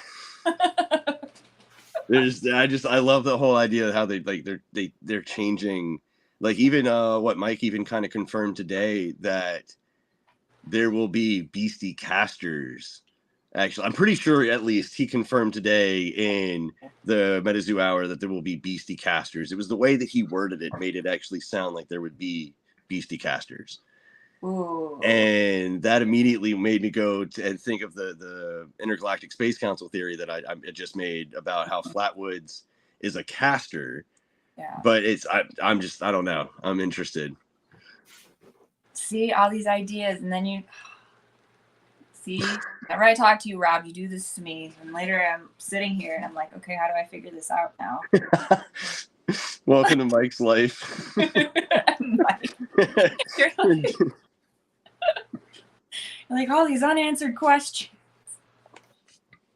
Meanwhile, like the other Mike is just sitting back laughing to himself as we all like throw out these crazy theories. He's like, no, you're totally wrong. Hey, I mean, that's fine. That's fine. But at least we're talking about it, though. This is true. And maybe we're not totally wrong. Like, maybe we're more accurate than we even realize. I'd be okay with 25-30% accuracy, to be honest with you. Kind of just throwing darts in the dark, you know. Yeah. Well, it's fun to see. Like, I don't know. There's just so much to look forward to. Like, it really is. It's just, I'm excited. That's all I could like. I'm excited. Dude, does anybody in the chat have any questions or anything? I know we haven't actually asked. I don't think we've actually asked the chat if they had any questions the entire time. We've just been talking. Sorry, chat. And if you're not following Claire already, make sure you're following her, the Rusty Ranger, on Instagram. Do you have the link in the description? I have a link to her YouTube in the description. I'm gonna have to add a link to her Instagram in the description. As well. I couldn't get my computer to work when I was setting everything up right before we went live. Gotcha. Thank you. I appreciate it. We're gonna push her on Instagram, and then we're gonna push her to 1,000 subs on YouTube as well too. Yes, let's get the sub. I know. I think I still have to hit I haven't even gotten 300 quite yet on my YouTube. So we're a little baby channel. Thank you. We're gonna push you. We're gonna push you. You're gonna hit the 1,000. It's gonna happen. Yeah. No, I'd love to. That's the goal. I love it. Oh, Dean has a good question. He says, where does the name Rusty Ranger originate from? So it is actually Rusty and Ranger were my first two personal, like my own dogs. And they're no longer here with us anymore, but the name just came about because I wanted an easier to remember handle, like where you didn't have to spell it out for anybody. And I liked that it gave me an excuse to still say their names. And I have their paw prints tattooed on my arms. I can't do the camera thing. So that's actually where the name comes from. And that I had that like back when I had my modeling account, and then I just sort of just have kept it now. And then I like it. Like I like going into chat and people are like, hey Rusty. I'm like, sweet, thanks. Hi. But no, they were my two dogs. So Rusty I got when I was 13 years old, freshman in high school, and then Ranger I adopted when I was a freshman in college. And they were my babies, and they were a huge part of my career prior to the card stuff, where I was doing dog walking, pet sitting, working in dog daycare, and that kind of thing. So that's where the original is from. It's just my two babies. They're both Rusty was a husky mix, and Ranger was a collie mix. So my babies. I should put a picture of them probably up on my socials. So I just be like, This is why I'm named that. But I yeah, wasn't laughing that's at your names either. I was laughing because you said I wanted something that was easy to spell. Because I'm sitting here going like Turmentic. I feel that. I didn't mean that like that. It's just like so in modeling, for example, when you would go to castings, they would be like, well, what's your Instagram handle? Or, you know, if you're at a photo shoot or whatever, what's your Instagram handle? And if I would say like my full name and then my full last name, which is, people are like, huh? Like, how do you say that? And so then I tried to pick something that was just easier to be able to tell those people more so in passing. And then it just became more of the brand. So I don't know. We'll see. But that's where it's from. That's why I went by Sharkbait for years, because it was so easy to be like, who are you at an audition? Be like, I'm Sharkbait. Yeah. Like, where did you get that name from? Well, let me tell you a story about the Lost Colony real quick. I don't know. They're not showing up over here, but Jared over at Super Galactic, he has another question. He says, is there a cryptid or creature that hasn't been featured on a card that you would like to see? It's a good one. I know. I'm trying to think. Put me on the spot here.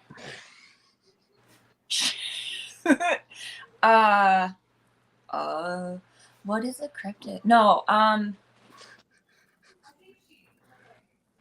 don't know. Do you actually have one, Mike? Yeah. What is it? Do you have a cryptid or a creature that hasn't been featured on a card that you'd like to see on a card?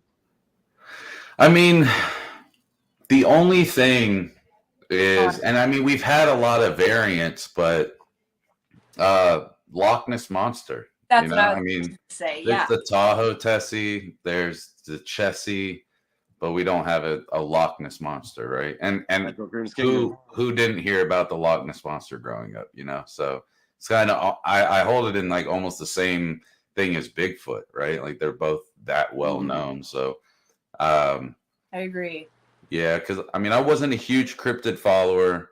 I mean, I knew of the popular ones, right? So, and I knew there was a following for them, but I didn't know too many outside of that. So but yeah, I would want to see a Loch Ness Monster. I used to tell, when I first saw Chessie, that's what I used to, I'm like, oh yeah, it's just like the Loch Ness Monster. It's all it is.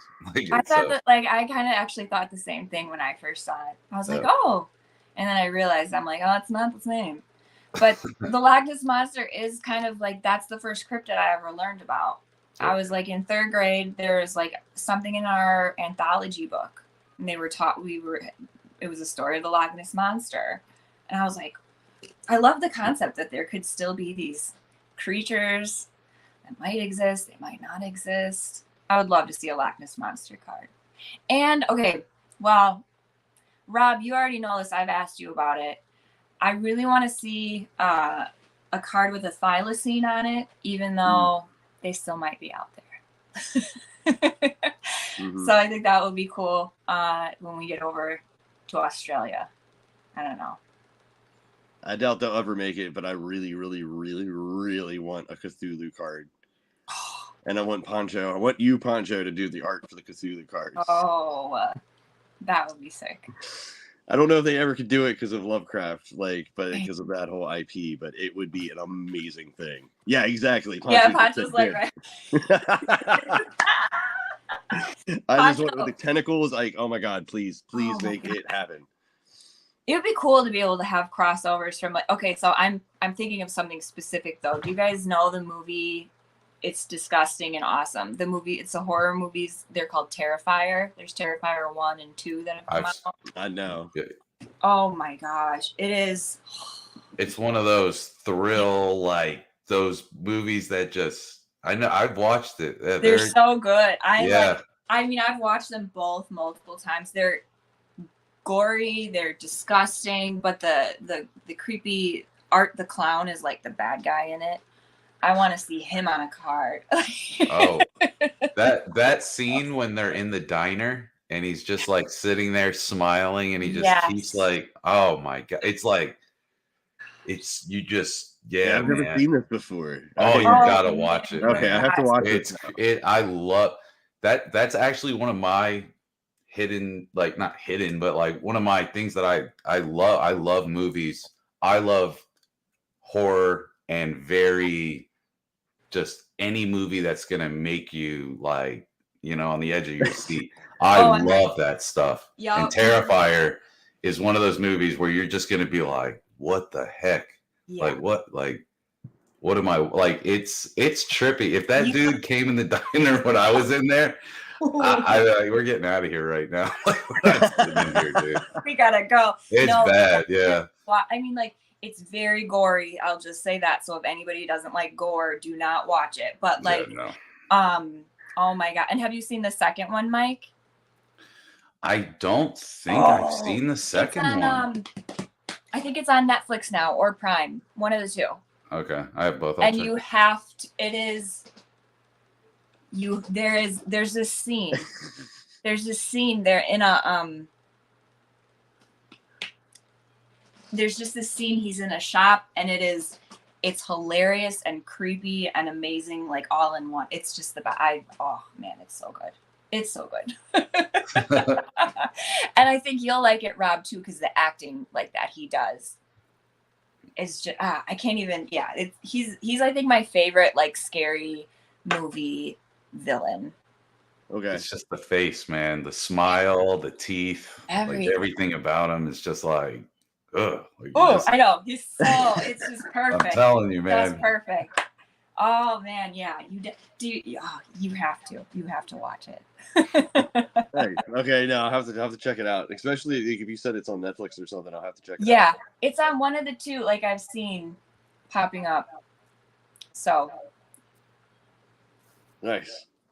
I know. I like your shirt, Rob. I didn't know you were wearing that. Oh yeah, I wore it today. And I was like, oh, I might as well wear it for the stream. My mom actually got me the shirt. Thanks, Mama. Moms are the best. Anybody else have any other questions? Yes. I'm running out of questions to keep her on this live stream, so I need help. That's why I'm reaching out to you, chat. Because we could just talk about whatever for hours. Right, like we did it. Talking about that AI stuff, it makes me look at like this guy and like imagine the mouth like moving and walking and stuff, and it just makes oh man. I mean, we were talking about that with Afton last week. Yeah. It's crazy what they can do now, even just with AI and like de-aging people in films and stuff like that. I'm like, we've entered a whole new era. There's no going back. Nope. Either we're gonna turn into iRobot, or it will be, like a really cool. I have a question. How many hours of artwork do you have on you? Oh, that is a good question. So my back is fully done, and that was 20 some hours, I want to say.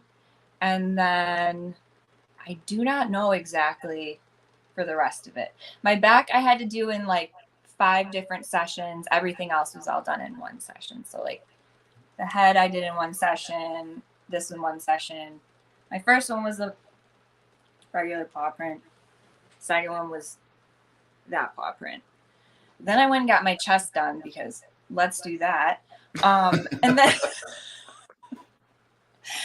then paw print, chest, arm, head, back. So I don't know how many hours though. I should calculate it. Over a day though. What's your favorite one? I love them all. I think my favorite is still the paw print that I have. This is Rusty's paw print. I cannot do this camera thing. So these are my dog's actual paw prints, which they're kind of old, like tattoo wise. And I know they're like Pinterest tattoos. I don't care. People can. But I literally I took my dog's paws and I dipped them on an ink pad and put it on paper and like took it in and stuff. So. And the reason why I have her paw here, sorry you did not ask this, but I'm just embellishing on my story. So Rusty used to, when she wanted my attention, she would literally like hit my arm with her paw right here and like pull my arm. And so that's why she marked me there. So it's there for awesome. Yeah. But each one, kind of they each were part of a different part of my journey and my life. So yeah, they've all brought different things to me. Tattoos. Oof. Yeah. They're not done either. That's the thing. Like once you get started, then you're like, oh, now I want this. Now I want that. Now I want a full body suit. No, she's right. Like I have my left leg done, and it's 42 hours done over because there's a lot of line work, and it was 7 sessions. Yeah. No. Yeah, somewhere. No, it's 48 hours. Yeah. And yeah, it was done over 7 sessions, and it was spaced out in 2 week. I had 2 weeks of healing in between each one. Oh. And then by the 5th session, I started feeling like sick, like I had the flu. Yeah. You're talking like 7.5 hour long sessions, 8 hour long sessions. Yeah. Jeez. Yeah, dude. We did that for my back too. We do. And then yeah, you go as long as you can until you tap out, but that is a lot. See, my back, I spaced it over about a year to complete. Because she wanted me to come in like the very next day, and I was like, bro, No. I was like, no. Especially with like heavy black work. Which by the way, no one tells you this, black work is like it gets hot in the sun. I mean, it seems very obvious now, but like I've noted like there's a difference between like my paw prints versus like my other work that I've gotten done, which is just like more of the black work. So just in case you want to get black work done, just know that. So it's weird. And my back still itches like where the black work is. So maybe it's just me and my body and the ink, but yeah. You never want to stop once you start. It's like MetaZoo. Tattoos. Or MetaZoo. It's kind of like tattoos. Oh my God. All right. So I do want to ask you this though, before we finish. I want to make sure that I actually ask you this. Sure. Anybody that actually wants to make MetaZoo content, what are your suggestions? How would you, if somebody came to you and asked you, how do I start? How would you actually coach them, or how would you actually send them in the right direction? I would say, first of all, you literally just need your phone. Like you do not need to get super fancy equipment. At least to start out, see if it's something that you enjoy before you make a huge investment. But you can get away with just your phone and your regular not AirPods. No, they are AirPods. I can't even, whatever. The things you put in your ears, headphones, that you can get away with just like the basic stuff that it comes with. I would say also though, do not worry about perfection because you're never going to make a perfect piece of content. I use the program, I use an app called InShot. It can do decent amount of stuff. That's what I've been using to edit my videos. But like I said, you can just do it on your phone. I would say make content that's enjoyable to you and maybe something that you want to watch. Don't necessarily try to copy everybody else because like I said, I can try as hard as I can, but there's no way I can be like a screaming YouTuber. So don't be afraid to just be yourself. And then also, like, don't be afraid to reach out to creators like us that are already out here. If you either want advice or you want someone to maybe look at your video or promote it or something like that. Like I'd say the whole community is very open to new creators. But biggest piece of advice is to just do it. Don't just sit there and think about it. Do it. And even if you're at the part where you've recorded it and you're like, because literally every single one of my videos and pieces of content I upload, if I look back at it later, I will find something that I don't like about it. Or I'll be like, oh, nope, that wasn't good right there. But just put it out there and be consistent. Make sure that you're putting things out regularly enough, because if people do like you, they're going to want to be able to rely on you and be able to come back. So that's kind of like my biggest ones, I would say. Just do it. like Nike. Just do it. But I love it. don't overthink it. Just do it. And it's okay if it's weird at first or you have to record the audio under a blanket because we've been there. And it works. Okay. It works. Oh I still don't have a fancy backdrop or anything yet. So it's all good. You can do it. If I can do it, you can do it. Yeah, I love the fact too that you use just your phone, just like me, because that's one of the reasons I've stuck with just the phones. Is that I ain't got no money for big old fancy cameras. I mean, come on, let's be real. I have a mortgage. I have 3 kids. There's no way. Yeah. But it's also because like you and we talked a lot at Water Tower. We did. But I love the same idea that you have, where it's like you do it with your phone. So other people can be inspired to do the same thing. Other people can actually be like, you know what, they make consistently good content with just using their phone. I can do the same thing. Yeah. Because like you said before, it's all about lifting the entire community up. It's about lifting actually all the content creators. We are the beginning like of something that's going to be huge. Something that is already huge. It's I don't know. We all need to work together. We need to actually push each other up, because the more people that we actually introduce to this franchise, the more people that actually will fall in love with this franchise, with the story, these creatures, like everything that we love about this community. Yeah. So it's not about competing. It's about actually just reaching out, spreading the word, spreading the good word of MetaZoo. That's been a phrase I'm trying to coin. Needs that exposure. That's it. Exactly. Good book of Squonk, like. At the beginning, he's like, "What the heck is this pocket squonk?" That was awesome. I loved that. Same though. I was like, really? I was like, now I have a pocket squonk T-shirt. Funny how things change within like a little bit of time. But yeah, like, and I that's the thing. I love seeing more and more people making content and joining the community and stuff. It makes me really excited. So, yeah, don't be afraid to just put yourself out there. It's fun. It is. Like she said, if you have questions or anything like that too, reach out to the content creators that are actually like active in the Discord. You have Claire, you have myself, you have Cardboard and Coffee or Ian, you have Harley from EpicTube. Hokey Menace I know is out there as well. Like there's you have Cutthroat Zoo actually from the archives. You have tons of actual partners who actually make content, like Mike over here as well too. He's always streaming on the island and stuff like that. You just have so many different resources that you can actually utilize to if you have questions or something gets confusing, like she said, reach out to us. That actually would be interesting. Maybe we should actually try to get them to create a content creation thread, like help thread or something, maybe on the actual Discord.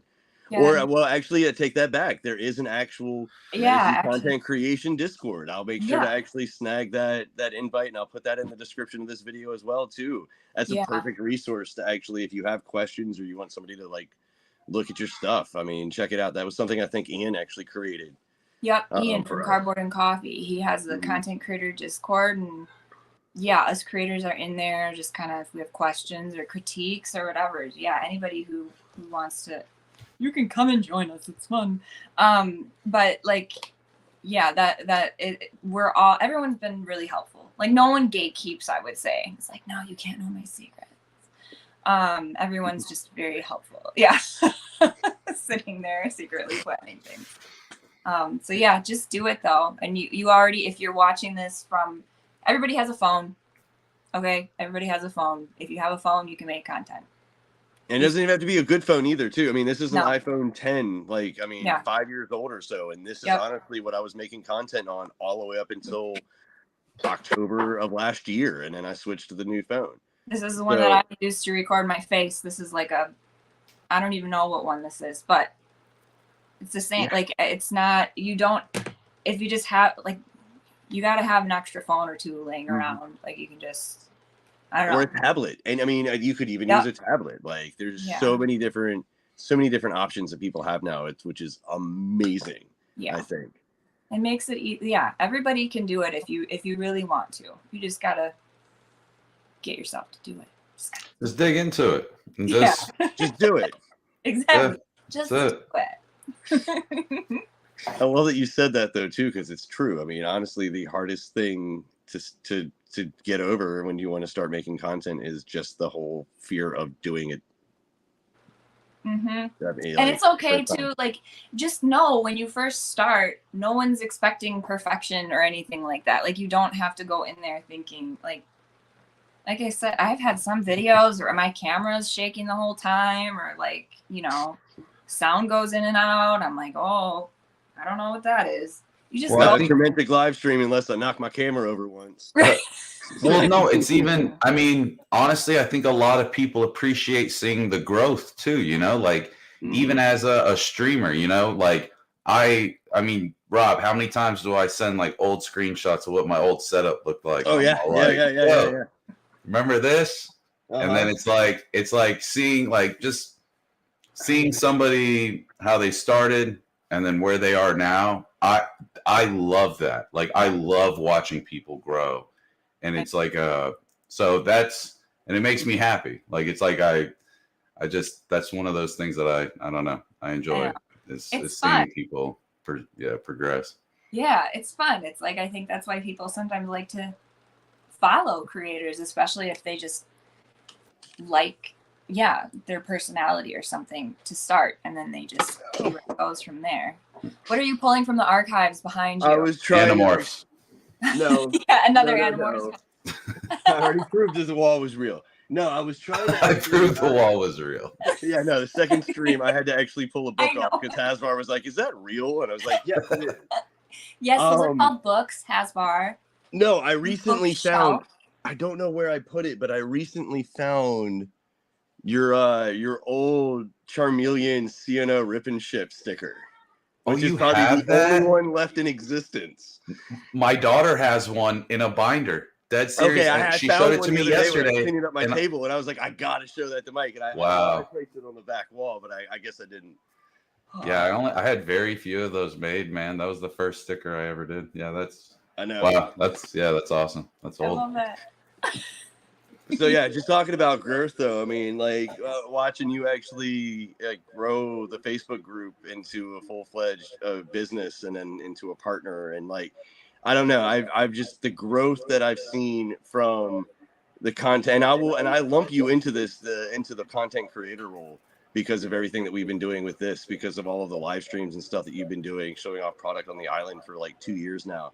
Like it's really awesome to actually see how everyone has improved over the last couple months, over the last year or so. I mean, again, like my channel, I wasn't really I didn't really want to create stuff until I actually found that niche that I wanted to kind of just jump into with the whole lore and storyline stuff. And it's been interesting to actually jumping into the community, watching other people jump into it as well, watching content creators that were for me actually blowing up, and watching content creators that I came in with actually rising at the same time as me. Like it's been a really, really cool process of just like, again, everybody helping everybody, trying to help spread the good word of MetaZoo.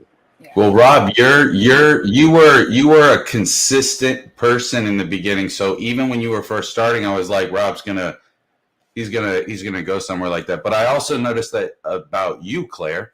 I noticed you were putting out stuff and you were crazy active in Discord, like crazy active. And I was all like, she's gonna end up being somebody known in the community for sure. Like you have that. You know, that I don't know what it is, just that drive, that go-ness, you know what I mean? And so I see that and I'm all like, that's what made me think, I'm like, yeah, she's gonna end up creating like a lot of stuff. I know it. Yeah. So. I hope to create lots and lots more. That's the plan, you know. It's been really, I've had more fun with it than I ever expected to, honestly. And there's been so much that's come with it that's just been bonuses, but have changed my life in a sense, you know, like I said, down to it feeling like a family. There's just so much good that has come from MetaZoo, at least for me personally. So I enjoy, and I love seeing other people discover it as well and get the same feeling. I want more people to get that feeling. Mm-hmm. Well, and you're doing your part though, actually exposing people to it, and that's what's awesome. Thank you. You're fighting a good fight. Yeah, right. We got to just keep on going. It's worth it though. It's worth it. Mm-hmm. I love it. Yeah. Well, I mean, I can't think of anything else to ask you. Do you have any closing thoughts or anything that you'd like to share? Anything you want to shout out? Anything you want to try to?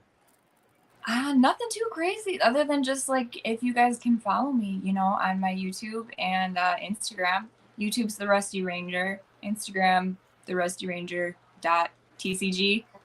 You can follow my modeling account too if you want, but that's The Rusty Ranger on Instagram.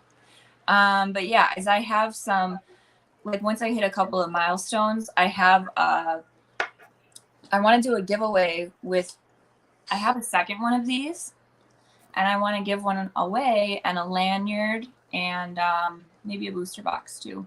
Ooh. So yeah, like so I'm trying to get like the subs up a little bit, and then we're gonna do a big giveaway, and it'll be fun. Nice. Okay. Yeah.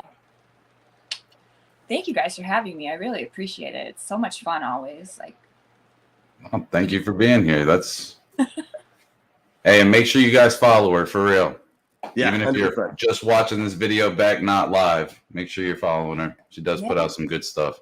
Thank you. I got a few more I have to upload right now, and a couple on deck that I have to record. So it'll be coming out. More stuff soon. And we should be thanking you actually for coming on. Like I said, I was telling Mike before we started, I love the energy that you bring to the community. I love the perspective that you bring to the community. I have not heard a single ill thing about you or anything. Like, you are a good, positive pillar in this community. And I'm so glad that we had the opportunity to highlight you, get to know you a little bit more about your path, our past. I'm glad I got to, you told us about the modeling stuff, because like that, again, super impressive. Some of the names that you actually, you worked with. And yeah, I'm super appreciative for you to come on here. Like, thank you so much for letting us highlight you. No, thank you for having me. It's an honor. It feels real special to be asked to be on here. So I appreciate everything that both of you do. Love watching your guys' content. So thanks for having me on. Like, it's just makes me feel good. So thank you. But yeah, the RustyRanger.tcg on Instagram and the Rusty Ranger on YouTube. I do have the YouTube link in the description. I will get the Instagram link actually added as well too. So if you're watching this later and not live, it's already there. But again, yeah, Claire, you're amazing. I love you. I can't wait to actually hang out with you again. In some upcoming tower or event or something this year, because it will happen. It will. Yeah. It has to. And yeah, everybody watching now, past, present, future, go follow her. Watch her content. She has great stuff over on her channel. Thank you. And like, again, she's doing the good work. She's trying to get more people invested in the MetaZoo, into the storyline and lore. You can definitely tell that you have a love for not just the cards themselves, but the actual story that's trying to be told with them. And again, I love you for the fact that you can see that big picture of what MetaZoo is 5, 10, 15 years down the line. Yeah. Because like you and I, we geeked out about it at Water Tower. Like we did. And it was, that was one of the reasons why we clicked, is because there was no having to explain it or anything. We see it. Yeah. It is the future. I mean, it's the same thing with Mike. I mean, Mike, he sees that as the future. That's one of the reasons why, as a partner, he's invested into the company in essence. Mm-hmm. And it's, I mean, MetaZoo's going to take over. Like, we keep using the snowball analogy. Yeah, absolutely. I mean, and I think just some of us having grown up, you know, with other stuff and saw how that took off, and now we're the adults. So just kind of know it's just going to go. It'll be great. I'm excited. Yeah. Gosh. Even be able to look at like a year, like at the end of this year. I mean, we're just going to see such amazing things. I'm so excited. Oh yeah. Anything you'd like to add, Mike? Nope, because the stream will never end. That's true. That's true. I think this is our longest stream. Is it for real? To date. Oh, yes. It might be. It might be. It's definitely one of the longer ones. It's definitely, yes. So those are good. I do know that we are next week. We're actually gonna we're switching stuff up a little bit. We're actually going to have, I believe, Dean back on. Ooh. And we're going to try something new where we want to kind of do a recap of everything that's happened over the last month or so. Maybe more than that. So and I missed the Dean one. So now I'll actually be able to come on because me and Dean talk every day. So love that guy. will. Yeah. Love it. But yeah, we're gonna try something new where we're still gonna it will be Let's Talk MetaZoo, but it's gonna be Let's Talk MetaZoo about like the last month or two about everything that's dropped, news, like stuff like that. Like we have an idea we want to try. So love it. Basically, a summary of all highlighted events that should be highlighted. So that's gonna be good. Can't wait. That'll be fun. And then we have other people we're going to bring on, and starting in June. I can't wait to actually announce some of the people we have on in June. But I can't, like I said, I cannot wait until the next time we actually get to hang out, Claire. It'll be amazing. We're going to it'll be the big party. It'll be fun. I'm looking forward to it. But yeah, my name is Turmentic. And I don't know how to end this. I don't want to end this. This is too much fun. It's like hanging out with friends. This isn't even an interview. This is just us hanging out, chatting.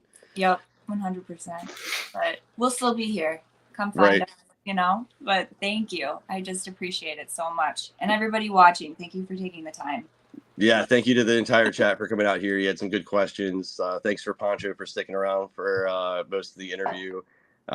Everybody, thank you for all the support and what we do over here with the show. Again, Mike and I, we had no idea that this actually would become a thing. And look at us, 3 months down the line. I know. Cool ones. But yeah, my name is Turmentic. You guys have a wonderful night. Again, the beautiful, the amazing Claire, the Rusty Ranger. Definitely go and follow her on all of her socials. And yes, I did the point right. That guy right there is the amazing Mike Ciano from TCG Island. Yeah, it's easy for you. You get the point. I gotta point the opposite direction. That way. Brady Bunch. No. But yeah, he's right though. If we're just keep on going, we're never gonna stop. It is. All right. We love you guys. No. Y'all have a wonderful evening. And again, Claire, thank you. You're amazing. Thank you so much for coming. Thank you. All right. All right. Later, guys. Later, guys.